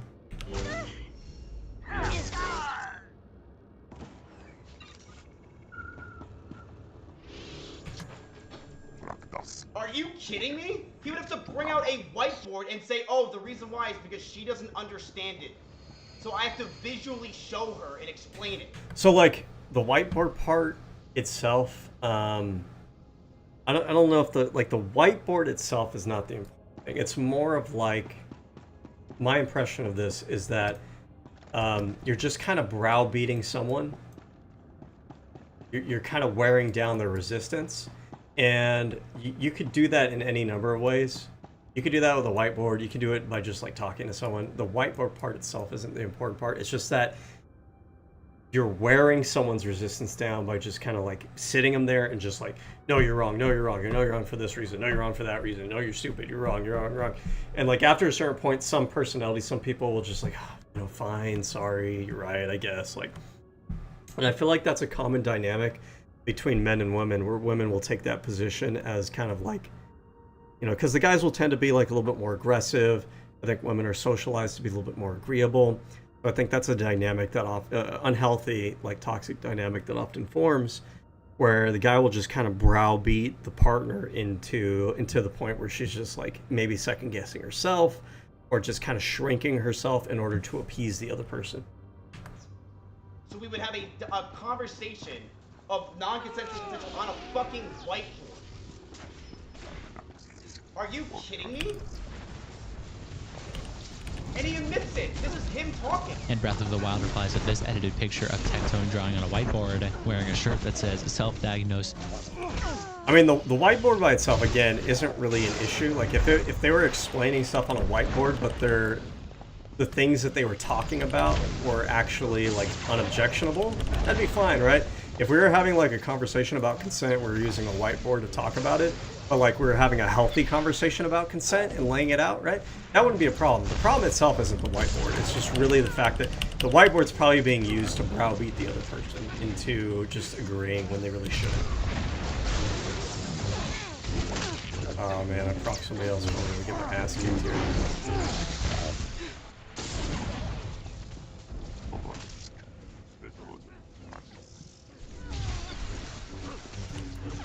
Oh my god.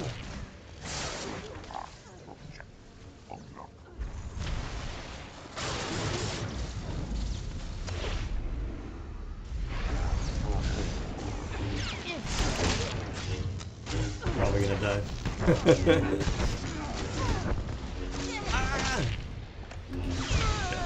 It's a narcissist, and the whiteboard saying consensual and non-consent. It's okay because she said to stop it, but like in a sexy way. Safe word equals more. I'm a nice guy though. Consent is confusing. I saw it in a movie. Yeah, this, I mean, consent already is a really important topic that seems like not enough young men really understand. And honestly, women don't either.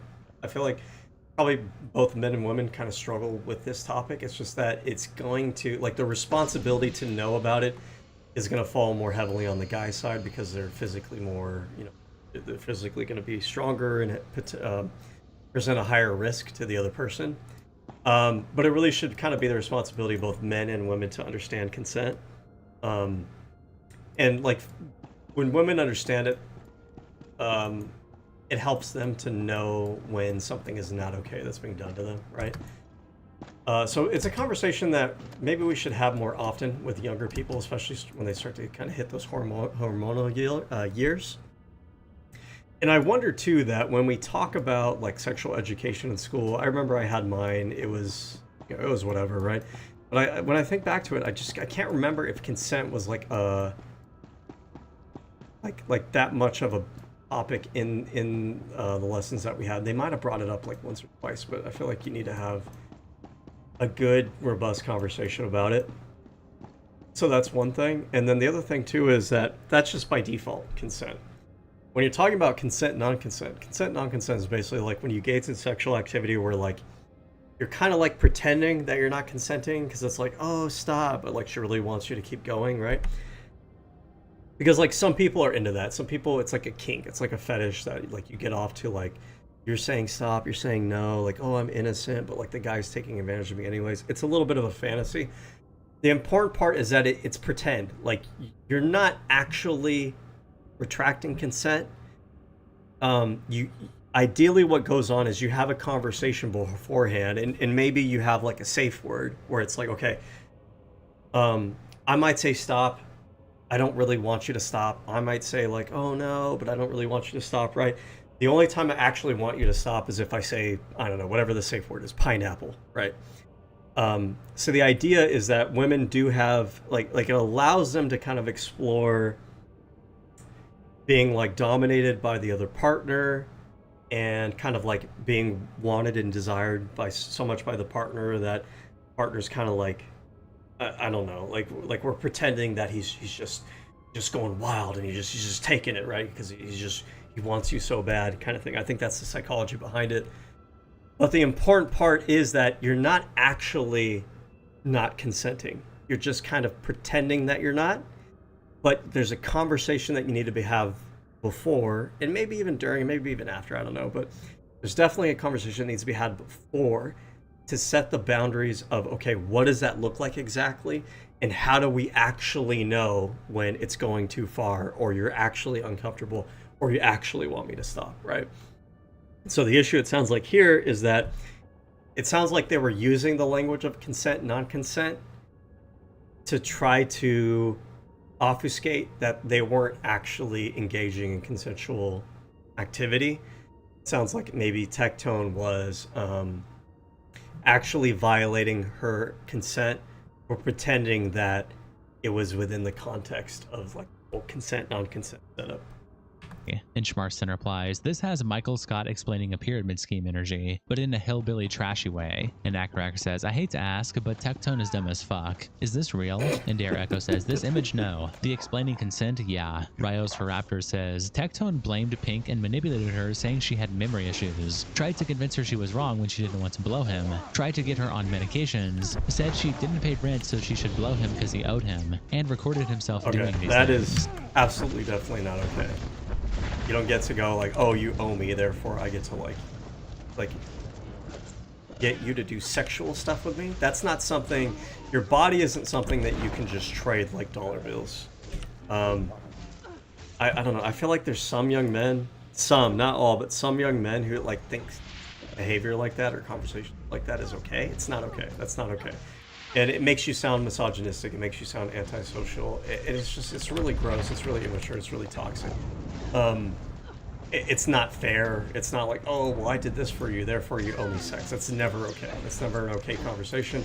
You're never going to sound like an okay person. Stuff like that. Don't let like your friends and your peers convince you that that kind of shit's normal. It's not normal. It's not okay. Actually disgusting. And Sergeant Sam replies, gaslighting 101. And General Zombie says, that's going for a PhD dissertation level of gaslighting. Luke Parks posts in the livestream fail subreddit, Tectone tries to bring up Hassan shocking his dog during his own essay trial. What the fuck? You'd be irrelevant. Then the best part, he brought up. Maybe Hassan's dog consent. Have like a TENS unit. I'm joking. It's kind of a fucked up joke. I mean, Hassan kind of does give white girl energy, so maybe he's an important thing. Up Hassan Abi saying like how when he shocked his dog, he literally admitted that he had to switch his content and go after creators like Hassan Abi shocking his dog in court. The emphasis on the wrong syllable. That is the greatest. I was like, what the fuck is this?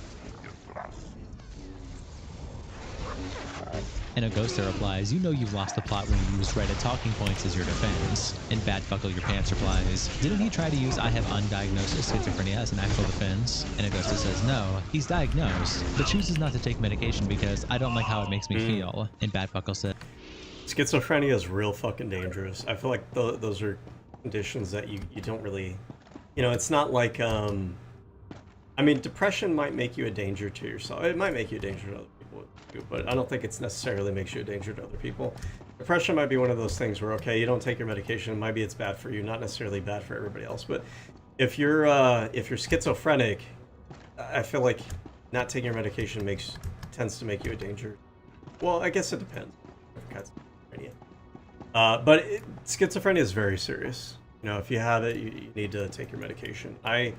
I've had people in my family that suffered from it, and they were a different person on and off medication. And the thing about schizophrenia is it makes you delusional, and so you aren't a good judge of your own behavior, and like you don't realize that you're acting kind of insane when you have schizophrenia sometimes. Because of course you don't, right? Your brain is the thing that is used to interpret the world around you. And if the functions of your brain are fundamentally, being diluted, then of course your perception of things is accurate. So schizophrenia is one of the things. Take seriously, take your medication.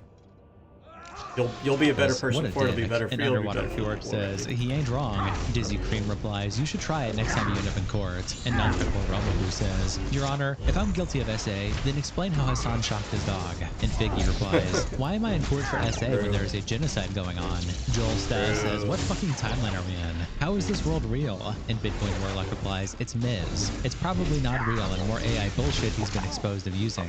And Apple says no. And Tom Jones says, haha, isn't it crazy that people believes this shit? Let's believe the guy who sent 7 schizos to a court case and listen to their notes and people forget that Tectone is suing her and she never tried suing him or calling the police on him for rape or sexual assault. Luke Parks also posts this clip on the live stream plus separated with the caption, Tectone has a micropenis, according to court documents.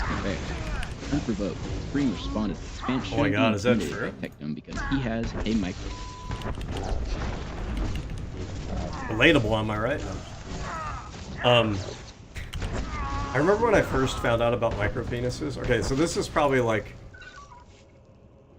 a bit of a funny coming of age typical story for a young man.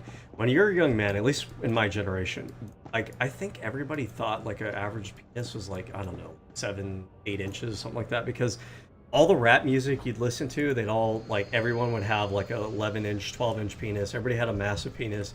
And you don't know because you're not looking at other guys' penises or anything. You don't know, right? So you don't know what's normal, and you're just reaching puberty. You're just dealing with these things. You really have no fucking idea. So then you listen to rap music, and everybody's like, "Oh, my 9-inch penis, my 10-inch penis, my 12-inch penis, my 24-inch penis," and you're like, "Oh, okay. So I guess penises are 9 inches, 8 inches. I guess I'm really small, right?" So you look for stuff like this. You look for information oh, what is average penis size and blah, blah, blah. And then in that process, I find out that micropenis is a thing, right? So when I first learned about it, I thought it was and I believe that it is actually true, that it's pretty rare. Let's look this up. I'm kind of curious. How prevalent is micropenis? So 0.015% to 0.6%. Less than 1%. But I feel all the time in media, dealing with some of these predators and stuff, everybody says everybody has a micropenis. And it makes me wonder sometimes, does this person actually have a micropenis, or are we just trying to insult them or try to explain their behavior? Because maybe they do. I don't know. Maybe people with micropenises are oversampled for I don't know, these kind of issues. I feel that's not the case. I feel it's not nice to insinuate that, because you got a micropenis, you're already kind of suffering. It doesn't make you a bad person, right? I just noticed that it seems like everybody gets called, or everybody is accused of having a micropenis these days, and I just feel it's not true. Okay? It's like stolen valor. Okay, some of us had to work for our valor. Some of us actually had to deal with having a micropenis. Relatable, am I right? No, just to clarify, okay, I don't have a micropenis. I also don't have a gigantic 24-inch donger either, okay? But I just have a normal ass penis. Sorry, nothing special.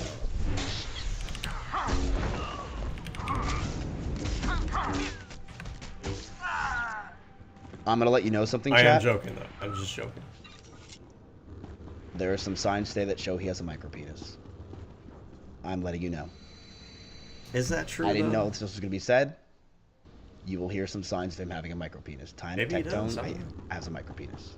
But doesn't I take that with a massive grain of salt. A massive grain of salt is basically a micropenis. They're pretty much the same place. I'm sorry, that's fucked up. That's rude. I'm sorry. Anybody out there has a micropenis, I apologize. I know that it's not a fun thing to deal with. It's probably pretty shitty to end up in that situation. And just having one doesn't make you a bad person. And I think we should advise with people have that condition. No. All joking aside. Yes. I'm not kidding you. Keep in mind, this is not someone saying this behind their backs. This is not someone saying something publicly to piss them off. This is legal documentation that she is willing to say under oath, or at least the lawyer talk, of Tectone Unprovoked free responded that Sebastian would be intimidated by Tecton because he has a micro penis. Isn't that crazy? Like, that is in documents. And Cat Administrator replies, not sure what's more sad, a dude talking about someone's micropenis, or a dude using someone else's micropenis for content to remain relevant. And Rolling Sparks replies, what's nuts is that he is currently in a lawsuit himself with Imuru, and I believe Asmongold, that largely hinges on allegations towards himself and his physical and sexual misconduct towards Imuru. So there's a good chance in 6 months' time we will have this exact same stream about Mizkif's court docs. Anime King says, I think Mizkif realizes he's going to lose, so he has to protect whatever image he has left. That's why when Lakari and Tecton... Here's the thing that I wonder about, though, because it seems like Osmongold was, you know, after the Mizkif stuff came out, like, saying that he knew about stuff behind the scenes, and I just wonder about this kind of stuff. Like, if you're associating with all these people, what does it say about you, number one? Number two is, even if, like, you disassociate after the fact, right? It does say something if you're constantly associating with people who wind up being bad people. Maybe it says that you're a bad judge of character. Maybe it says that you yourself are a little bit toxic in different ways, and that's kind of the company that you attract. But also, like, if you know about the stuff behind the scenes, then, like, why do you wait around till it becomes, like there's social pressure for you to distance yourself? You know what I mean?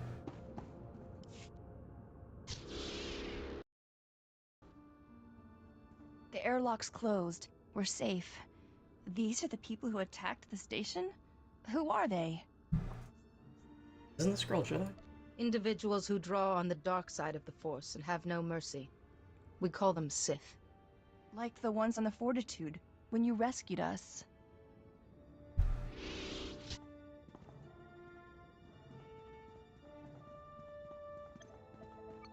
There must be somebody still alive. We built at a station to survive anything.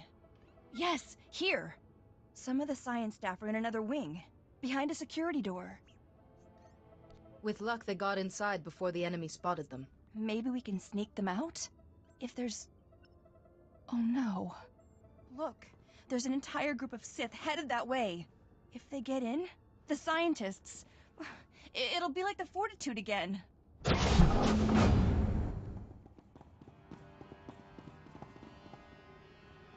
Just like I said, these Republic scum have bolt holes everywhere. Let's get rid of them before the Sith take credit. No, I won't let it happen again. I won't. Go. Get my override code from the console and protect the scientists. I'll handle this.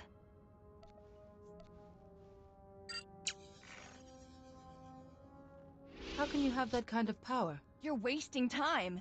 You have to stop the Sith from reaching the scientists. Jedi, I can do this. Please, trust me. Like I trust you. Don't get hurt, or your father will never forgive me. You'll end up on a dissecting table for that, girl. You'll have to catch me first.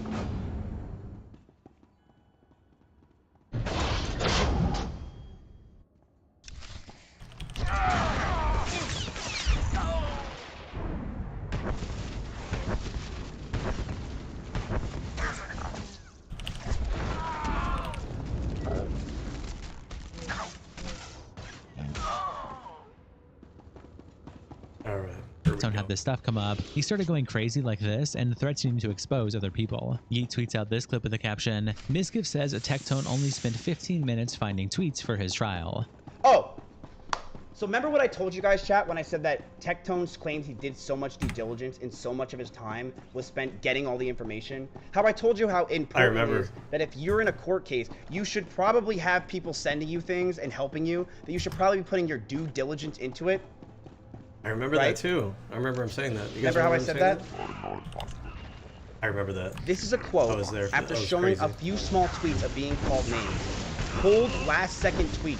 Could have probably got more. I only spent 15 minutes. Tectone has been in this court case and been involved in this for almost 2 years. He spent 15 minutes getting tweets. He did no due diligence for his own trial because he probably has nothing that will defend him. Lawyer replied, and this is Pink Juice lawyer, we've been in deposition for over, what, 7-9 months, and he only spent 15 minutes searching for tweets? Tectone's response, and I... It's always interesting to see too, like toxic people. Once shit hits the fan, they all just kind of like tear each other apart. Like you're also kind of seeing that with the red pill right now. Maybe we'll watch. There's like Abby and Preach video over there about like some of the red pill dudes that were like hanging out. Like they're all kind of turning on each other now because they started to catch flack for shit. So they're kind of pointing fingers like, oh no, he's the one who did it. I was just there and blah blah blah. That's the thing. If you have like a toxic personality, you're the kind of person that likes to like take advantage of other people, manipulate other people. You don't really care about the boundaries of other people. Like, you're probably going to be predisposed to be the kind of person that's going to turn on people when shit hits the fan right away. Lesson for life too, by the way. Don't hang out with people like that. As Not I reliable. suspected, you have a talent for interrupting my work, Jedi. But you're not alone. That girl's here too, yes? Fascinating. What's her name? And who might you be? I am Lord Kyrus, and you're supposedly a Jedi Master, though this is a poor beginning. Wouldn't Master Sayo or Yuan have your diplomats in line by now? A Jedi enslaved to bureaucrats, and they still don't trust you.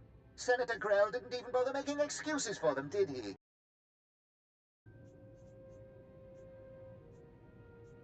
Takes time to be proven worthy of trust. And you can waste time humoring these people? Commendable. I know you, Jedi.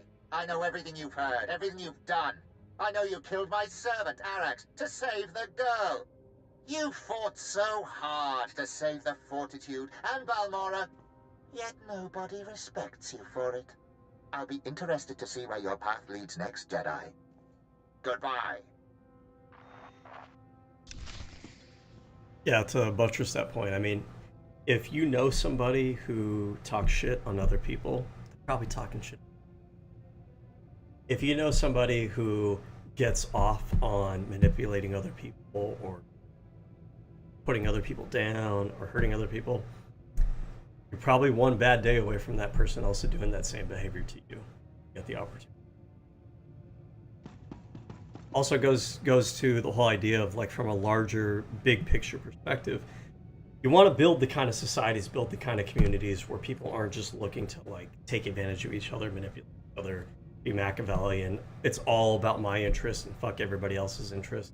I feel like a certain political persuasion nowadays is built around that kind of model, and that's the kind of model that turns society into a society where people are just out to get each other, and it's dysfunctional and kind of third world in nature. Not a polite society, not a civil society. It's not what they like to call a high trust society. I always hear the criticisms of people talking about this idea of a high trust society, and they tend to be the kind of people who advocate for behavior that's not high trust. The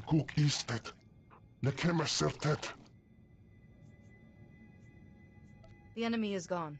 I'm a Jedi Master. You're safe with me. Asoren ben es mindig sajat. Hoje ajateta domino.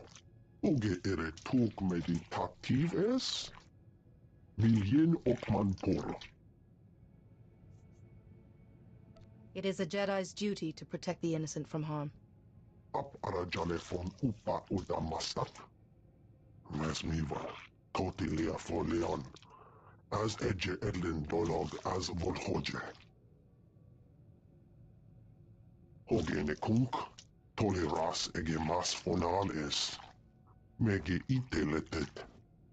Hogene kunk, toleras ege mas fonal es. Mege iteletet.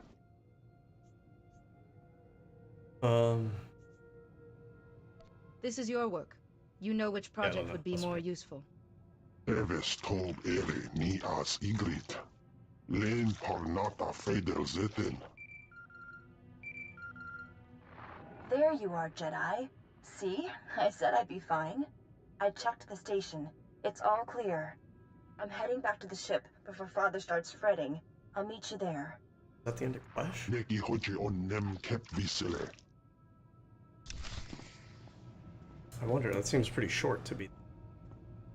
Although I will say, I feel like, because I've pretty much played all these planets, played the same story for like the part of the game for all the characters.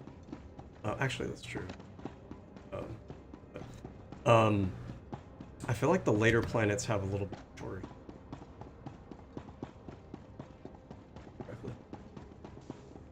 Maybe that is the end of it. Quote, yes.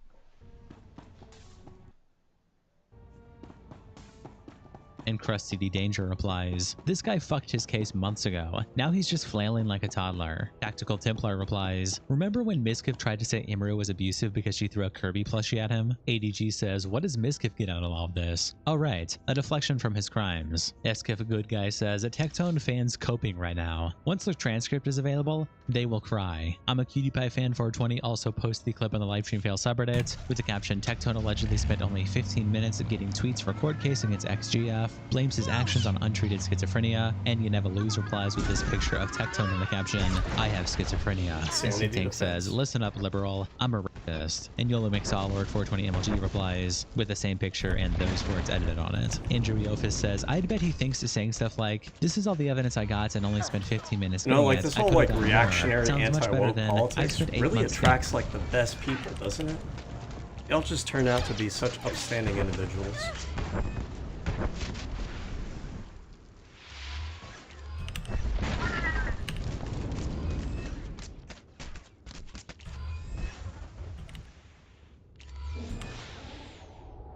gathering evidence and this is all I've got." His wording implies there's much more evidence that exists to back him up that he could get, when in reality he probably did get all the evidence that backs him up, and there's just a lack of that kind of evidence. And Substantial News replies, "Either his lawyers took him for a ride, or there's something else unknown about this." And Researcher says, "Lawyers ultimately represent their clients. All they can really do is tell their client what is best for them and give them advice. But ultimately, their client is the one that is paying their bills. And when you get a client like a Tectone who is convinced he is right no matter what, at some point you just..." I mean, it may not even be that he's convinced that he's right no matter what. It may just be that he just doesn't feel like he has a choice, right? It's possible that he knows he's on like a losing battle, but if you have that much to lose, you're like a creature in a corner. Like you're gonna fight with all your might to try to get out of it. So like, it might be the kind of situation where someone will just spend as much as they fucking can on lawyers' fees, on legal fees, on lawyers that they can get, because the alternative is, like, you know, you're gonna get fucked. You're gonna take whatever opportunity you think is available to you. Have to throw up your hands. He violated his protection order multiple times even before the case went before a judge. They finally got him to stop harassing Pink, but then he's producing 30-minute long rants on YouTube directed at other content creators and sending his fans to harass them. I bet his lawyers finally threw up their hands and said, "Fuck it." Ofree says, "I remember this dude hyping this case up so much and how it's gonna prove people wrong. The whole thing would be..."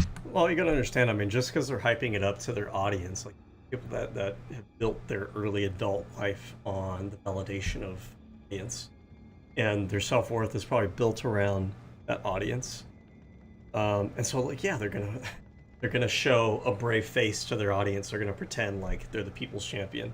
Their audience doesn't really mean anything because they might be feeling a totally different way behind the scenes. Be funny if he wasn't being accused of SA. And Ribrep says, "Luckily it did prove people wrong. It's just his supporters won't care, unfortunately." And Shino Machida says, "I care. I started watching some of his YouTube videos last year, and I didn't follow before since I'm not into Genshin, Gacha, etc. He sounded like a good dude to me, and I didn't see anything wrong. This obviously does 180 for me on opinion of him." Then Mythic Talent, the agency that Tectone was a part of, tweets out, "We have terminated our relationship with Tectone. Several months ago, we initiated our..." Dude, what does this say about Mythic? Because we just saw that thing on the $1 million fan, whatever bullshit, and then you got Mizkif, and then you got Osmongold, right? Like, Mythic just seems to be full of, like, just kind of online pieces of shit. You know what I mean? But, I mean, if you start off that way, if the founding members of your organization are all a bunch of fucking assholes, all a bunch of, like, ugly fucking people who just dislike positive aspects of society and everything. But yeah, that's the company culture probably. Separation process, and recently have finalized his departure. An amazing beta male quotes the post with this gif in the caption, "Yo, Asmongold, they got your man's straight zone." Peach Jars quotes the post with a gif of Ronaldo sipping a drink and recording watching, and Jay Nabs replies, "Nothing about Lakari the pedophile though." And Peach Jar says, "Why do you need to hear from me that pedophiles are bad?" And Jay Nabs replies, "It's just so clear that the internet is giving less backlash to a literal chomo than a dude who essayed his GF, and so is your friend group. It's obviously because y'all liked Lakari and not Tectone." Flip quote tweets the post. Oh, that's the other thing too. Isn't Lucario didn't he run in this circle too? Like, there's just so many shitty people in this circle. people, it seems. And to a certain degree, I feel like you gotta start asking questions. You guys are all associated with these people, but you want me to believe that you just happen to be the odd one out? I don't know. Maybe, but a big maybe.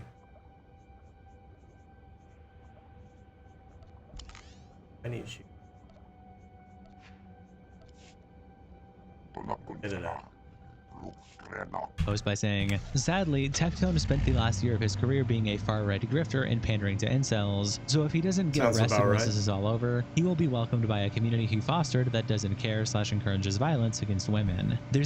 That always happens, by the way. Whenever these people get found as something crazy, they all start to try to like grift to the right. This is the case with Russell Brand. It's the case with these guys. I remember there was what was the guy's name? Was it like Sam Bankman Altman Fried or where the fuck? Altman Fried? Friedman? Sam Altman? Sam Bankman? Yeah, like some names. Sam Bankman Fried memo. Grift. To the right. Was it him or was it something? Following the collapse of FTX, created a confidential document at random, probably bad ideas, which outlines strategic shift towards right-wing media. See, they all do this shit.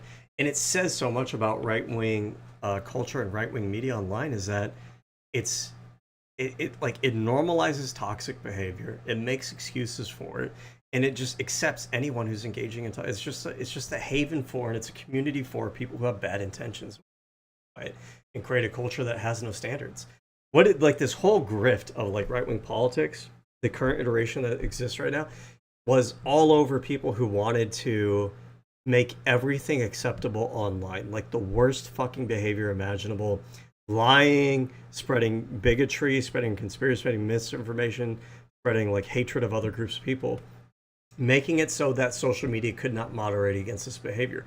It tells you something about the community that is like the thing that they hang their hat on, right? A very clear reason why so many men, after getting exposed / having allegations of crime against women, start pandering to these spaces and created this type of audience. Powder quote tweets Mythic Talon by saying, "This feels incredibly opportunistic and shitty. Pretty sure this happened back in August." Attaching a quote from Tectone back in August where Tectone said, "Spoke to Mythic leadership today and we all agreed that it's best if I step away from Mythic. Nothing but love for the team and I'm excited to watch them as they continue to crush it. That being said, they've always done right by me, so I'll continue to recommend them." And Odd Sauce replies, "Weird way to throw shade at him now. Makes sense as to why they shut down their comment section." He tweets out this clip with the caption, "Asmongold very briefly comments on Tectone," attaching this clip. Read the next text. Okay, let me see what this is. What is this? And Tectone, I don't know what the fuck happened here. As I said, some shit happened with Tectone. I'm gonna be honest. I am so, even r/Asmongold, okay, this doesn't look good. Yeah, do you know why? What strikes me too about like the whole Asmongold situation is over the years, I mean, I didn't follow him when he was a smaller streamer and everything, but he is so arrogant. It's not just like the views that he espouses are like disgusting and toxic and like inhumane and everything. It's that he's so arrogant about it now. Like he has like an elitist, arrogant attitude. It's funny because like the right all the time talk about, oh, these people are elitists, these people are like, you know, don't. The way that Asmongold talks all the time is like, it's just arrogant. It's super fucking arrogant. It's super like into himself and just like unapologetic, not in a positive way, but just unapologetic in being like. It's because my subreddit is one of the only subreddits that's out. It's like I pre-watched the video. Like right after saying that, it's Asmongold. It's because my subreddit is like the greatest. So my subreddit knows everything. We're so reasonable. We're such great people. They're trying to actually look at what the facts are. I think this really proves a lot. I go to his subreddit and it's just nothing but like racism and bigotry. That's all his subreddit is. It's pretty much like 4chan's poll, but like on Reddit. That's basically all it is. Just all they do all day is just cherry pick bad information about minorities to spin a narrative about minorities. That's all it is. Why? That like the moment that like any time that something happens, the way that I look at it is as objective as possible. No, and RPGs is going in replied, "The way you look at it is you kind of have a foregone conclusion about how things are supposed to be. And then what you do is you search for information that confirms that bias. It's a form of motivated reasoning and it's cherry picking. And if you're smart enough, like human beings, they're a smart creature, but a consequence of being a smart creature like that is that you're smart enough to figure out ways to convince yourself of anything. And of course, you're going to think that you're reasonable. Everybody thinks that they're reasonable. But if you're cherry picking information, then it's reasonable given the information that you're cherry picking. But that's the only way that it's reasonable. It's not reasonable when you consider the larger like brunt of information that's out there. For example, Osmongold I think he's said in the past that he thinks that political violence is mostly coming from the left. And the way that he arrives at this conclusion is not by looking at the data or anything. It's about cherry picking the kind of like political violence that right-wing media serves up to him. That's how you get there. And from that perspective, if that's the information that you're consuming, if that was the only information that was out there, it would be reasonable. But that's the key part. It's that if that was the only information that's out there. But because they don't pay attention to alternative voices and alternative information, they're not reasonable. It's not a reasonable reach. I got nothing against him. He's an entertaining streamer. But if this happened to like Hassan or Mike from PA, he would be going in on them. And Andrew replies, That's really? He stayed far away from the Hassan brothel situation. And speaking of Hassan, he did reply to this clip that Moontown tweets out with the caption, when Kona first stopped streaming with his whole chest, Asmongold said he knew more than the public about this case and that everything would be fine. Now he's trying to act like he didn't know a thing. Attaching this clip. I'm not sure when I'll be back, but my mind is clouded. I'm just angry every day. I'm crashing out over nothing, and I don't want my resentment guiding me. I see where I'm headed, and I don't like it at all. I'm not saying, I'm saying things I don't mean. I'm tilting out over the smallest things. The worst thing is, I can't even explain to you guys why I'm so angry, and that's what's frustrating me the most, because I value Well, I can tell you why you're probably so angry. Because you consume nothing but like the most toxic shit imaginable. I've been on like 4chan's political board. I used to browse in there a lot. I was never kind of the same kind of personality as people that are typically on there. I was the kind of person that was debating against these people. But I understand what that kind of community is like.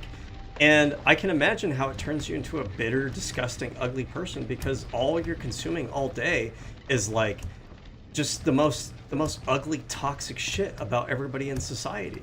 Of course you're going to have that view. Transparency over everything. I'm going to go on break, hopefully not for long, but no streams for a while. This date that I have to keep waiting for is getting closer, but the wait is harder. I plan on making some YouTube videos and just talking and tweeting every now and then, but nothing too much. I need to get my head straight again. Appreciate y'all. Bye for now. So, as somebody who knows more about this than the public, I think that when he comes back, all of this is going to make a lot more sense. I'll certainly... Oh, I thought it was Osmongold saying that. Osmongold kind of said a similar thing, right? When he had, after his dad or his mom died or whatever the fuck, didn't he have a similar thing where he's like, you guys have become like a toxic person, I'm going to take a step back, I'm going to clean my room for once, and I'm going to come back a healthier person, and then he came back and he became like an even bigger piece of shit. I don't know.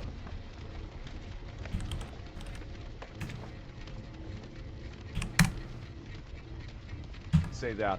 So don't worry about it, guys. Tectone will be back. It's not going to be a big deal. Everything's totally fine. And so yeah, that's it. And yeah, so he told you. Totally so he told you lies figure, off stream guys. too. Why would he tell me? What do you mean lies? Like, I mean, no, like, has it ever occurred to you that maybe I know more about a lot of these situations than the public would be aware of? Like, I mean, you know, I've known Tectone now for like what, 3 or 4 fucking years. Like, and Hassan quotes the clip by saying, Asmonfold, even folding on his best friend? Phil replies, he lives rent-free in your pathetic animal-abusing thickhead. Get out of here. Can't wait for Tectone to delete his accounts and leave the internet forever. Froggy Tonic replies, is he court mandated to close them? Because that piece of shit is never turning off the hug box. He stands for absolutely nothing, and so the validation is what gives him a drive to say the things he says. A cycle of attention I don't think he can stop. Attaching a post that they made from last year saying, as long as he has a start stream button and a filled up Discord to go back to, he will never feel lonely. Also, to my knowledge, he didn't start yapping and making rounds that much until he started lifting and losing weight. To note how it's all validation based, no conviction. And Yul replies, nah, probably not, because he can argue that's his only income. Although if you have any links to the report or misgive sent, send them to me. There was other clips of Asmongold going around on the livestream fail subreddit, like this clip from a year ago that Ashaman Kill post with the caption, Asmongold just says that if the Tectone accusations are true, it should follow jail time. Tectone's probably like he's trying to work through and figure out like what he's going to do moving forward. I don't really want to make a lot of comments about the whole situation with him and Pink, because obviously it's a very serious legal conversation that if the accusations are true, should follow jail time. Let's be honest. He says they're not true. She says they are. We'll see what happens. And so, yeah, it's really just that simple. And Permaban 4 times replies, Asmongold about his best bud Tectone. I don't want to comment because this is very serious. Asmongold about a US citizen murdered by an ICE thug. Comply or die. And Podomatter said, one of the things that I've noticed about, again, to do a little bit of armchair psychologizing here, is a lot of right-wing minded people, they put a huge emphasis on loyalty, which gets them in trouble, right? Because they wind up being loyal to people they really shouldn't be, and wind up defending people they shouldn't be. But even if you look at kind of the stuff that they talk about, right? Like one common kind of far right or right wing motto they like to talk about is like faith, eternity. What is it? Faith, fraternity.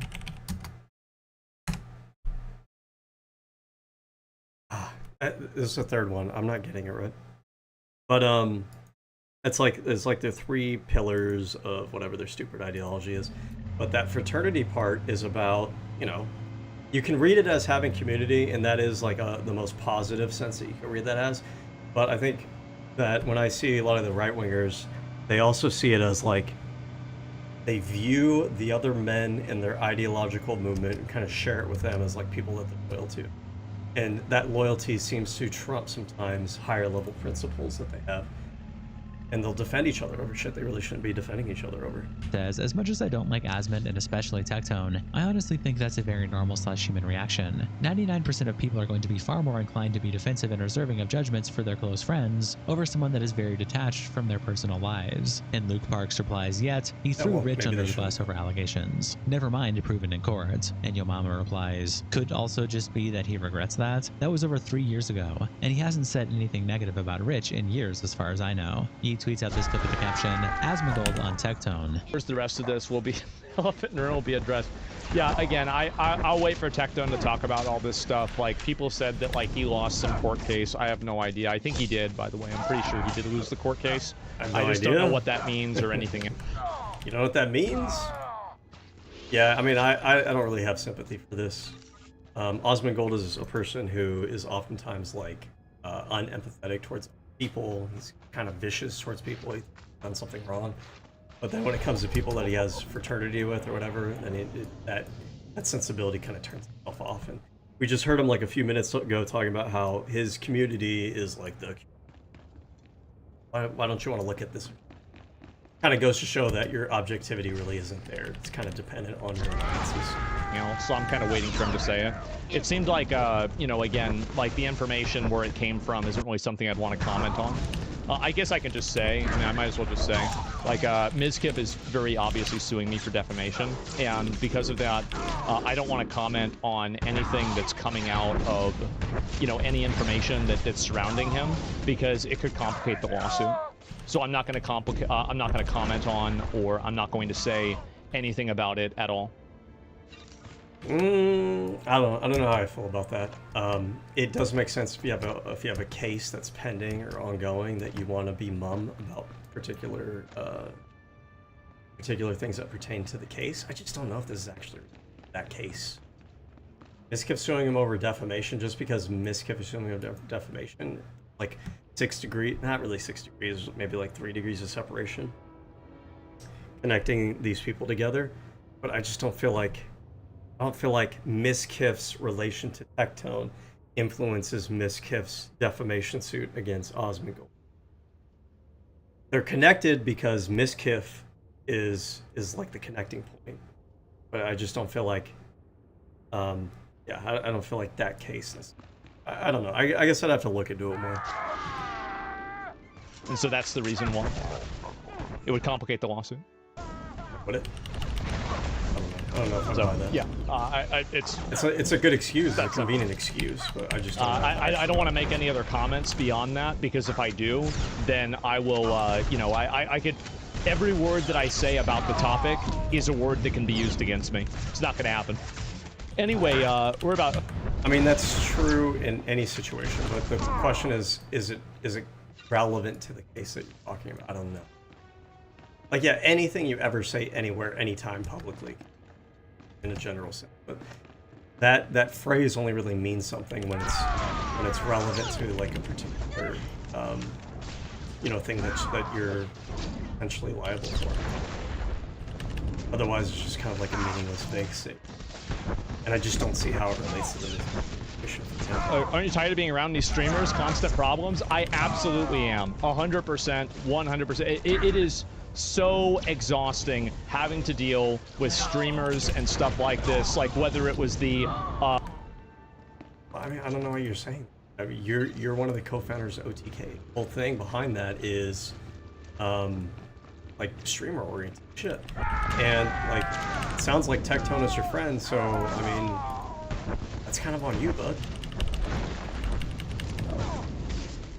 Like the Lakari thing was just awful, right? I mean, like, holy shit, what are we doing? So I don't know. I mean, I've been saying this for a long time. It's very, very exhausting for me, and I've been saying it for a long time. I don't know. I mean, like he had these associations with Lakari and Tectone up until now, right? It seems like it's only become an issue when it becomes a liability for him, not because he's like for a long time he's not wanted to have these associations. Seems like he's been maintaining these associations just fine. Just want to, at this point, I want to just be left alone. I don't want to really collab with anyone. I don't want to do anything with anyone.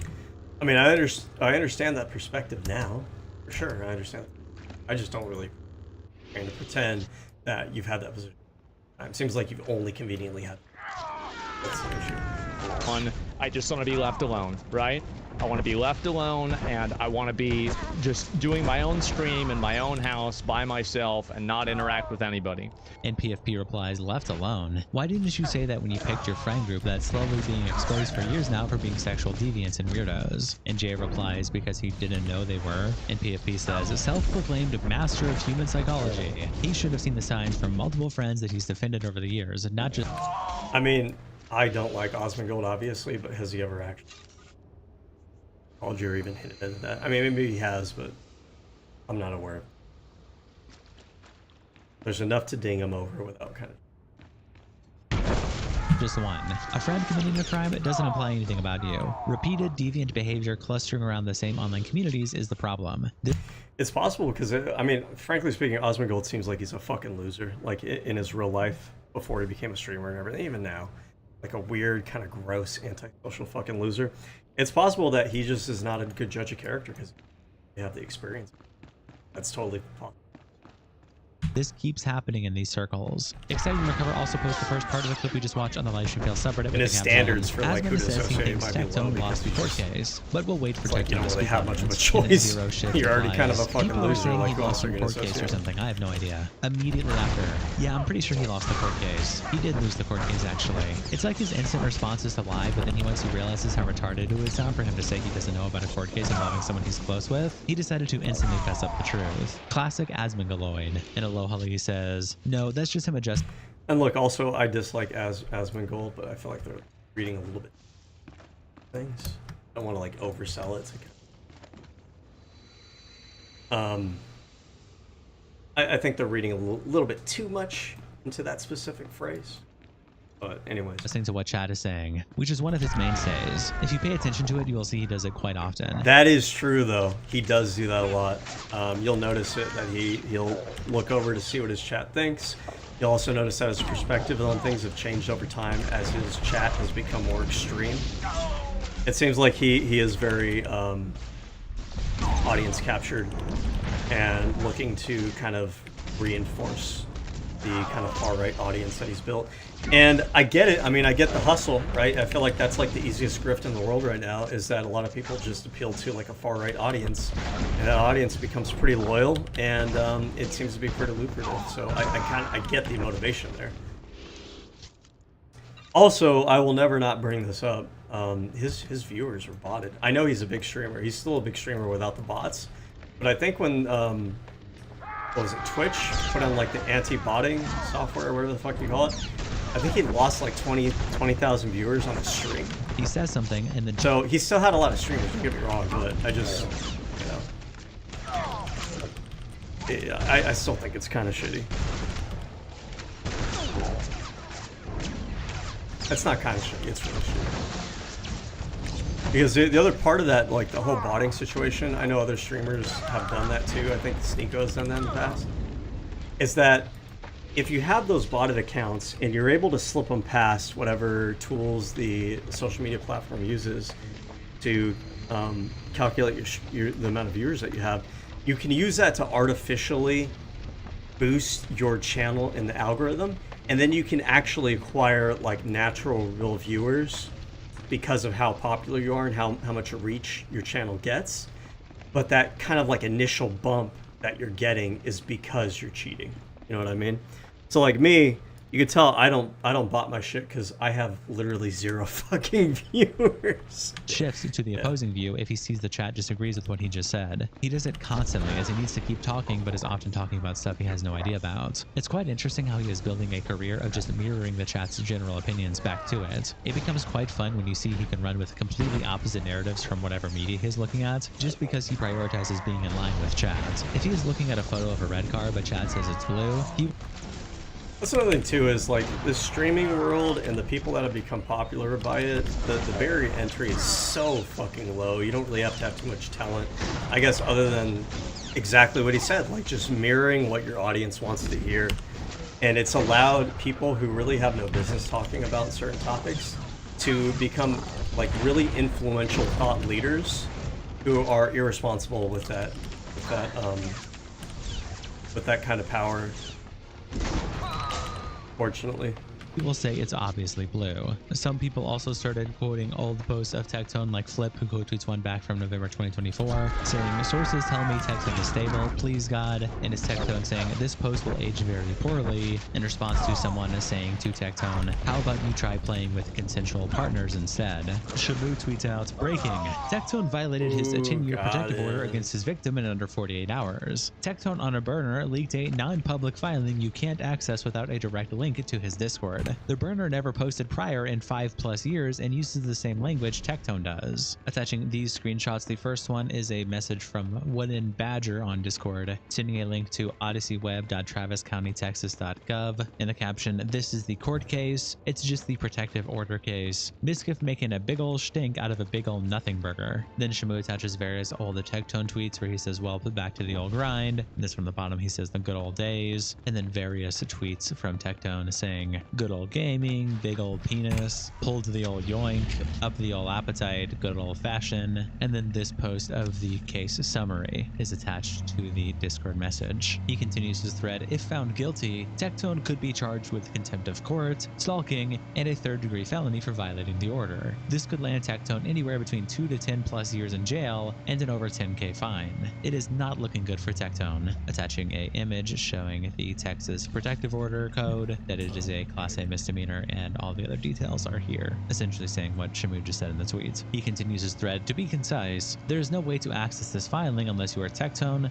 Pink, or her lawyers. I've tried and you can't." But he posted to his own Discord while seething about Miskiff's coverage from the protection order decision. Attaching the image we looked at earlier, and just for clarification, this is a case summary with a case number. We have respondent John Robertson, and it is a case type protective order, and then we have the applicant's name, and we have the attorneys, and then Shamu will go on to link, "Here is the full proof of the document wasn't public," meaning it had to be leaked by Tectone. The only ones with access were Tectone, his lawyers, Pink, and her lawyers. The only person who'd leak it would be Tectone. Then he attaches this post he made in a separate thread saying, "For anyone doubting Tectone broke his protective order and doxed his victim, here is a screen recording of the court search. The case number, victim's name, and Tectone's name have 0 results. There's no public listing for a protective order with Tectone's generic name. He did it." Then he attaches this video showing him using the public portal to search. This is literally this. Killing an ally or damaging enemy has 30% and 100.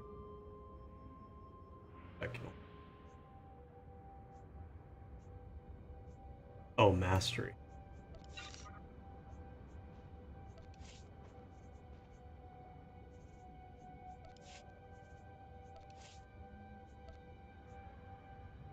Jesus.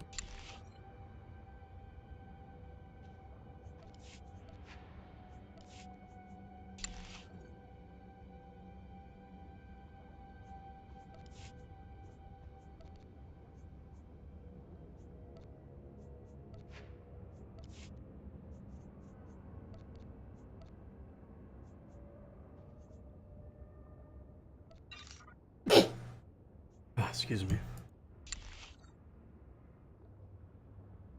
Why with this headgear look? I have no idea.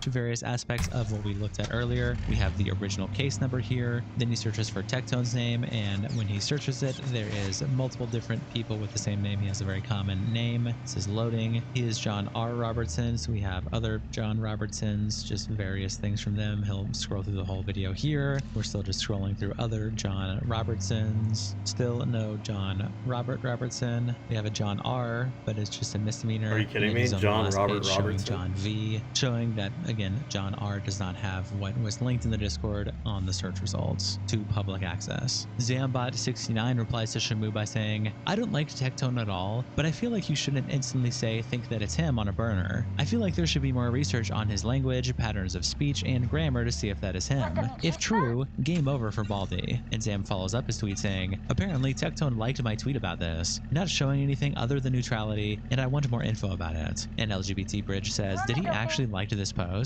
Because right after you post this, the Discord messages containing non-public filing instantly vanished. And Zam says, apparently, yeah, ignore the other stuff, showing Tectone liked his reply where he said I don't like Tectone at all that we just read. Mizkif replies to Shamu's original post by saying, there's no way. And then Shamu follows up his post, quote tweeting it by saying, breaking, the private doc leaking the protective order has been deleted from Tectone's Discord. This doc had intimate info a FOIA would not include and there was no way to obtain it. This had the full doc's info of the victim. Oddly, the leaker is still in Tectone's server. Then attaches this image of a user replying, saying that a message cannot be loaded. This allegedly was the original message, and they say thanks. Then this image is showing a search for messages from Wooden Badger and no results. And this image showing that Wooden Badger still has one mutual server, which is the Tectone server. And Kino Blade Chronicles replies, so you didn't get it? And Shamu says, if it isn't legally publicly available, I want nothing to do with it. Tectone then posts himself about the situation, saying, just for clarity's sake, yeah, I'll be talking about everything when I get back to streaming.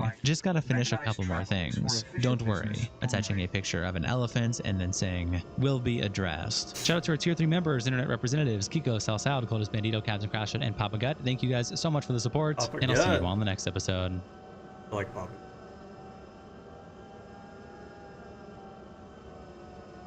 I don't usually like this expression, but Papa Good actually seems. And a cigarette, maybe. Maybe. As long as it's some menthol.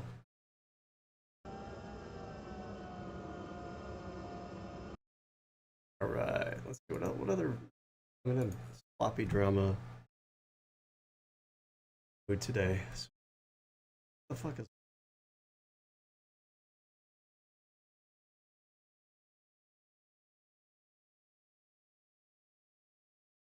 Marvel Rivals? On furry allegation.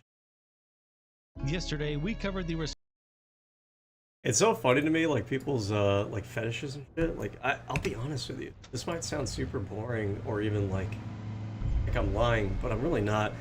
I'm into like the most just regular action. You're not gonna find me with like lolly horse porn on my shit. I'm not into anything weird like that. And like, you know, as long as it's legal, do what you got to do. I don't really care, but sometimes I look at it, I'm just like, I don't get I don't see what you're seeing. I don't know what you get out of this. I don't know what foot fetish people get out of it. I don't know what furry people get out of it. It's just not my cup of tea. I secured our mine. The Empire will think twice before striking our workers again. Fantastic. We mustn't lose a drop of Quesh venom to the Empire. Wouldn't you agree, Major? Likely be vulnerable again, but at least we have the miners on our side. Kuchuso yomati. Chitoya namki noya. Joskanoi. Paguta palco. Chopting wampa. La hagua kilia joska. When our own attempts to process the Quesh venom failed, we were forced to find outside assistance. Be careful what you say to Broga. He's a very dangerous hunt. I'll be a model of tact and diplomacy.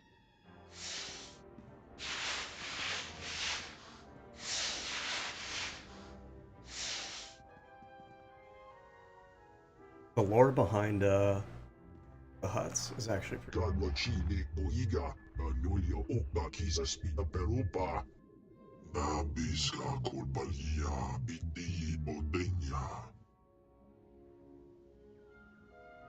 No one has told me what the purpose of this meeting is. An army of Hut Cartel droids are advancing on our factories. The three families are technically working with us without the permission of the Hut Cartel. The Empire has forced the cartel to label them traitors. I may have a plan, General. If you all the attention of the... my men can flank their army. What will I be facing in the factory? Reports suggest the Hut Cartel is using every last battle droid they brought to Quesh. I'll leave this in your hands, then. Stop the droids. Protect any workers left inside the factory. Then report back here. Good luck. I'd better get the troops marching.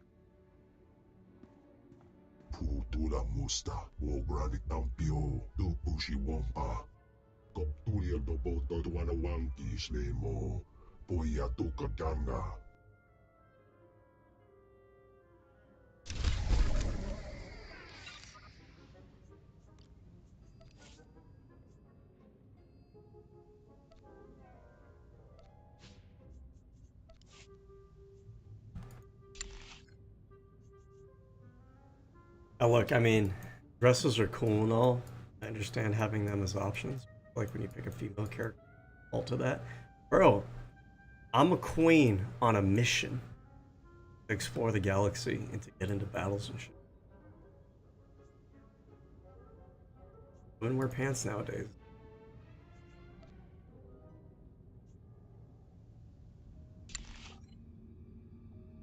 I mean, actually.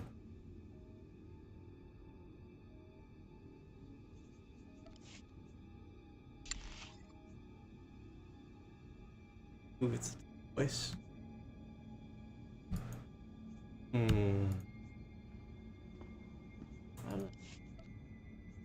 Right out from the wall.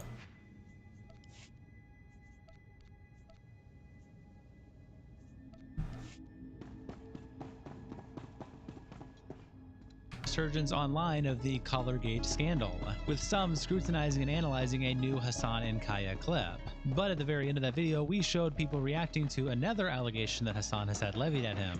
An allegation that he is a furry. A user by the name of Hassan's Old Tweets made a post online alleging that Hassan interacted with a furry account back in 2008, even deleting the comments of their interaction, causing mass speculation. Many users picked up on this immediately and weighed in.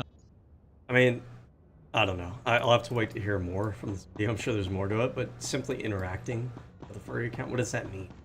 You had a conversation with again, I mean, don't get me wrong, I'm not really into furry shit or anything, but like, if I knew someone who was a furry, I don't think unless they're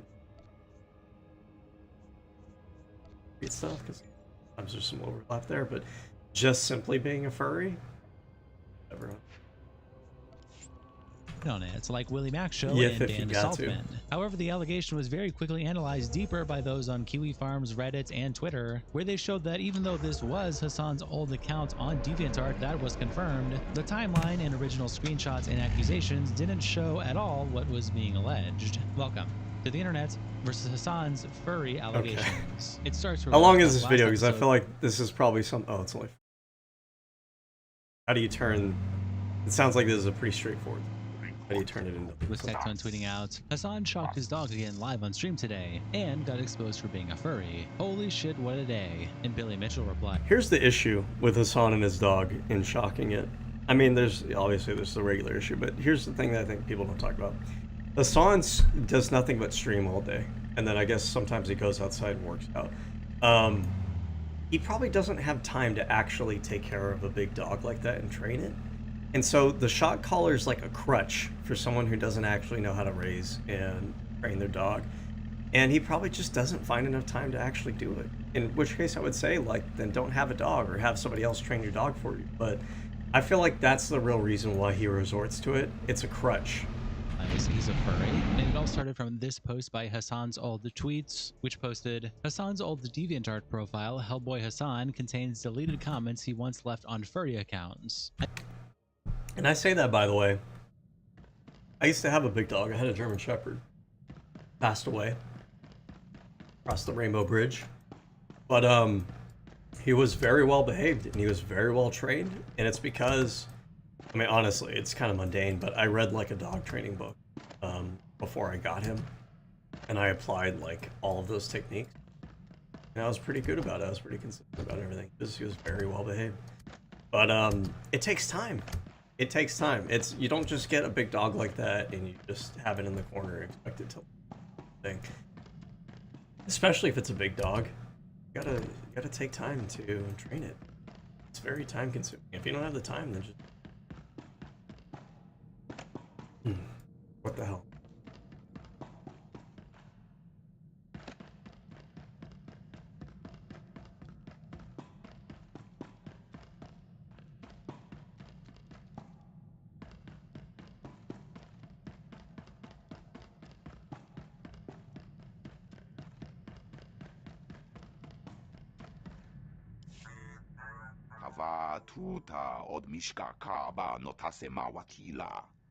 We'd like to formally apologize for keeping Attestation classified from you. Mistrust is a luxury we cannot afford. I regret not taking that to heart sooner. Please don't be angry with us. We're very grateful you saved the station. Though we'll need twice the guards to protect that medical research from the Empire. Spend the credits and hire them. Those medicines could be an investment for years.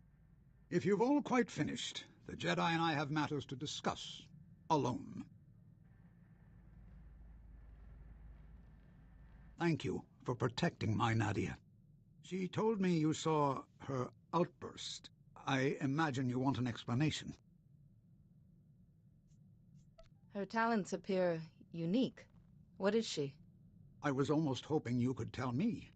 The Republic calls them Force abilities, but to me they're Nadia's gifts. Her powers are stronger than many Jedi, but unpredictable. I hoped she would learn from you, from your experience. It's not uncommon for powerful Force sensitivity to run in families. Me? No, I don't have these powers, nor anyone we know back home. Nadia's special. My daughter looks up to you. Please, keep being her example. Now, Attestation's researchers said a Lord Kairos contacted you. Didn't he order the attack on the Fortitude where we all met? The Sith claimed he knew everything we've done here. That monitoring device Nadia found. It seems we do have a traitor on board. If they've stayed hidden this long, we'll need more evidence to determine who they are. Yes. That seems very sensible. Perhaps if we act normally, our guest will leave another clue. In the meantime, there may be another way for you to help the Rift Alliance. A group of our soldiers on Hoth has run into a difficult situation. What do you mean by difficult situation? Hoth is infested with pirates who harass our shipping lanes, so we formed a coalition force to handle them. A quick mission, we thought, but those pirates just can't be defeated, and the Republic won't spare any help. How could a group of pirates survive against a powerful coalition force? We're not sure. The reports we have from Hoth are odd. We can explain more when we arrive at Hoth. Until then, watch your back, Jedi.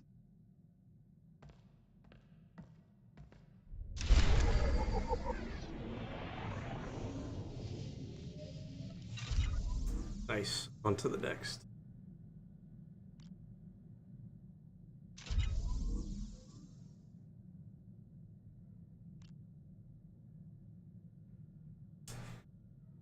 Alright, well, let's close out this video then, and then I'll wrap it up. This is a good stopping point. We're on to the next planet. I did not have Hassan being a furry on my 2026 bingo card, but here we are. An internet. Oh, this is making sense to me now. He had a DeviantArt account. And so then when they say they interacted with the other person's account, he's interacting with someone's art. By the way, I haven't been on DeviantArt in a long time. DeviantArt is kind of interesting. It's cool to check out. A lot of it's shitty art, honestly, and like a lot of fetish art and stuff like that. But you also have gems. Like, look at some of this shit. Although nowadays I have to question when it's AI or not. This to me looks like it's probably AI. That little pony. I'm afraid to touch that button. I don't want to touch that one. Bendy in the ink machine. What the fuck is Bendy? What's this? Like a popular comic? Oh, I don't really care. Rabbits? I have a very bad feeling about this. I feel like rabbits are probably popular. Yep, know it. And of course I was going to see this character. What's her name again? Rabbit from... I'm surprised Mortal Kombat's here. Mortal Kombat's old as fuck. I thought it's like pretty irrelevant.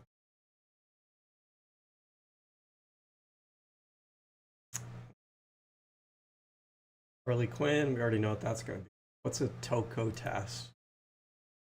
Autis. Like a popular artist? Whole genre. Toko Tass.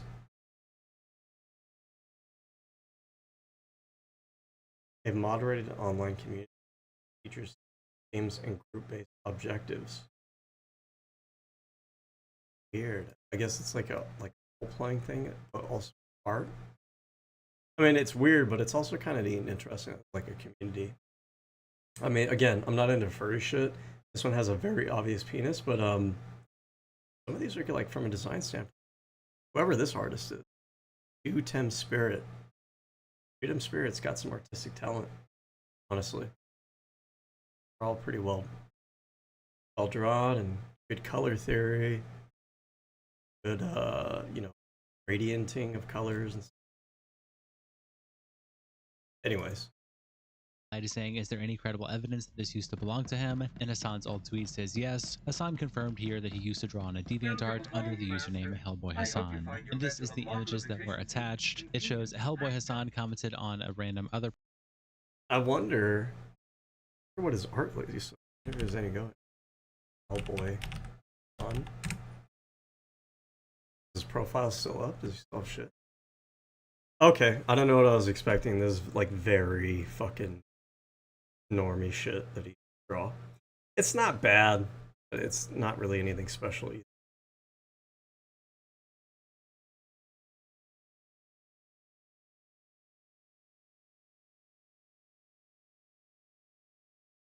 Helmet.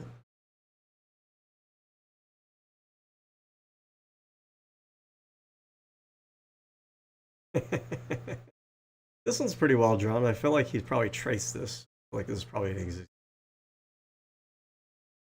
The anatomy's a lot better than. I'm surprised. This is super duper normie dude shit. Okay.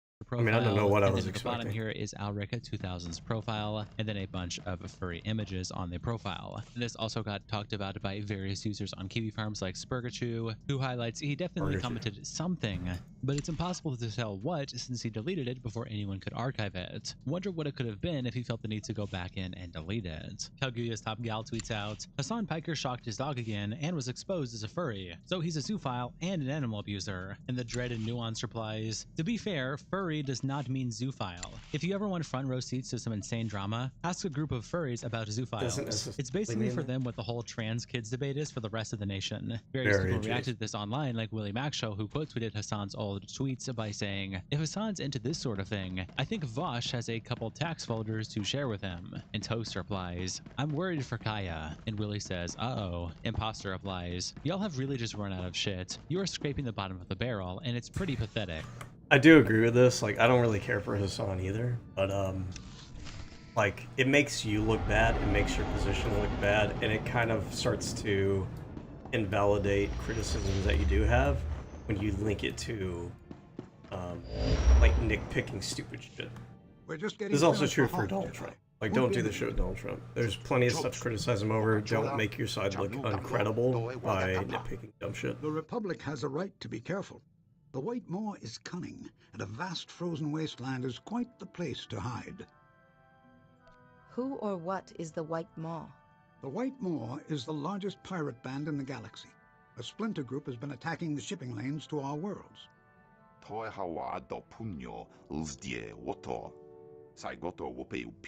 And the Republic won't waste more men to save them. Fools. Now there's a risk of mutiny. Our coalition might abandon Hoth altogether. How is it this White Maw is giving your soldiers so much trouble? The reports we've had are very strange. None of them make sense. We're giving you command of our coalition force. Find out what's happening, and get rid of those pirates so our men can come home. The only soldier still bothering to send a daily report is Lieutenant Felix Ireso, the officer in charge. He's at the Republic base. With a little help, your coalition will finish those pirates and get out safely. There. That's what we've been hoping to hear. Ah, there's our clearance. Be careful, Jedi. Quite aside from the White Moor, Hoth's cold enough to freeze you solid. I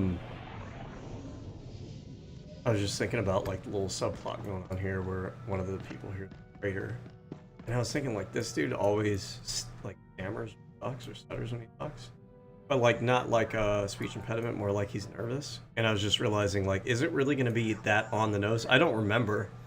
I played the storyline before, but I don't really remember. But that seems like almost too on the nose. But it wouldn't surprise me that they're trying to shadow that he's the mole, because he's nervous. Timmy Lalua says, "Are you seriously trying this? Like, have you run out of stuff to talk about that you are now commenting on him liking a singular post on DeviantArt in 2008 when he was 18? And over on r/Asmongold, Honest Pangolin also posted the screenshot of Hassan's old tweet." You know what? This shit's gonna take long. I don't fucking care. Alright, that's the end of this stream. I might get on in a few minutes actually to play some Helldivers, but put it up. I want like want the content for this game to be on the playlist. Anyways, I'll catch you guys on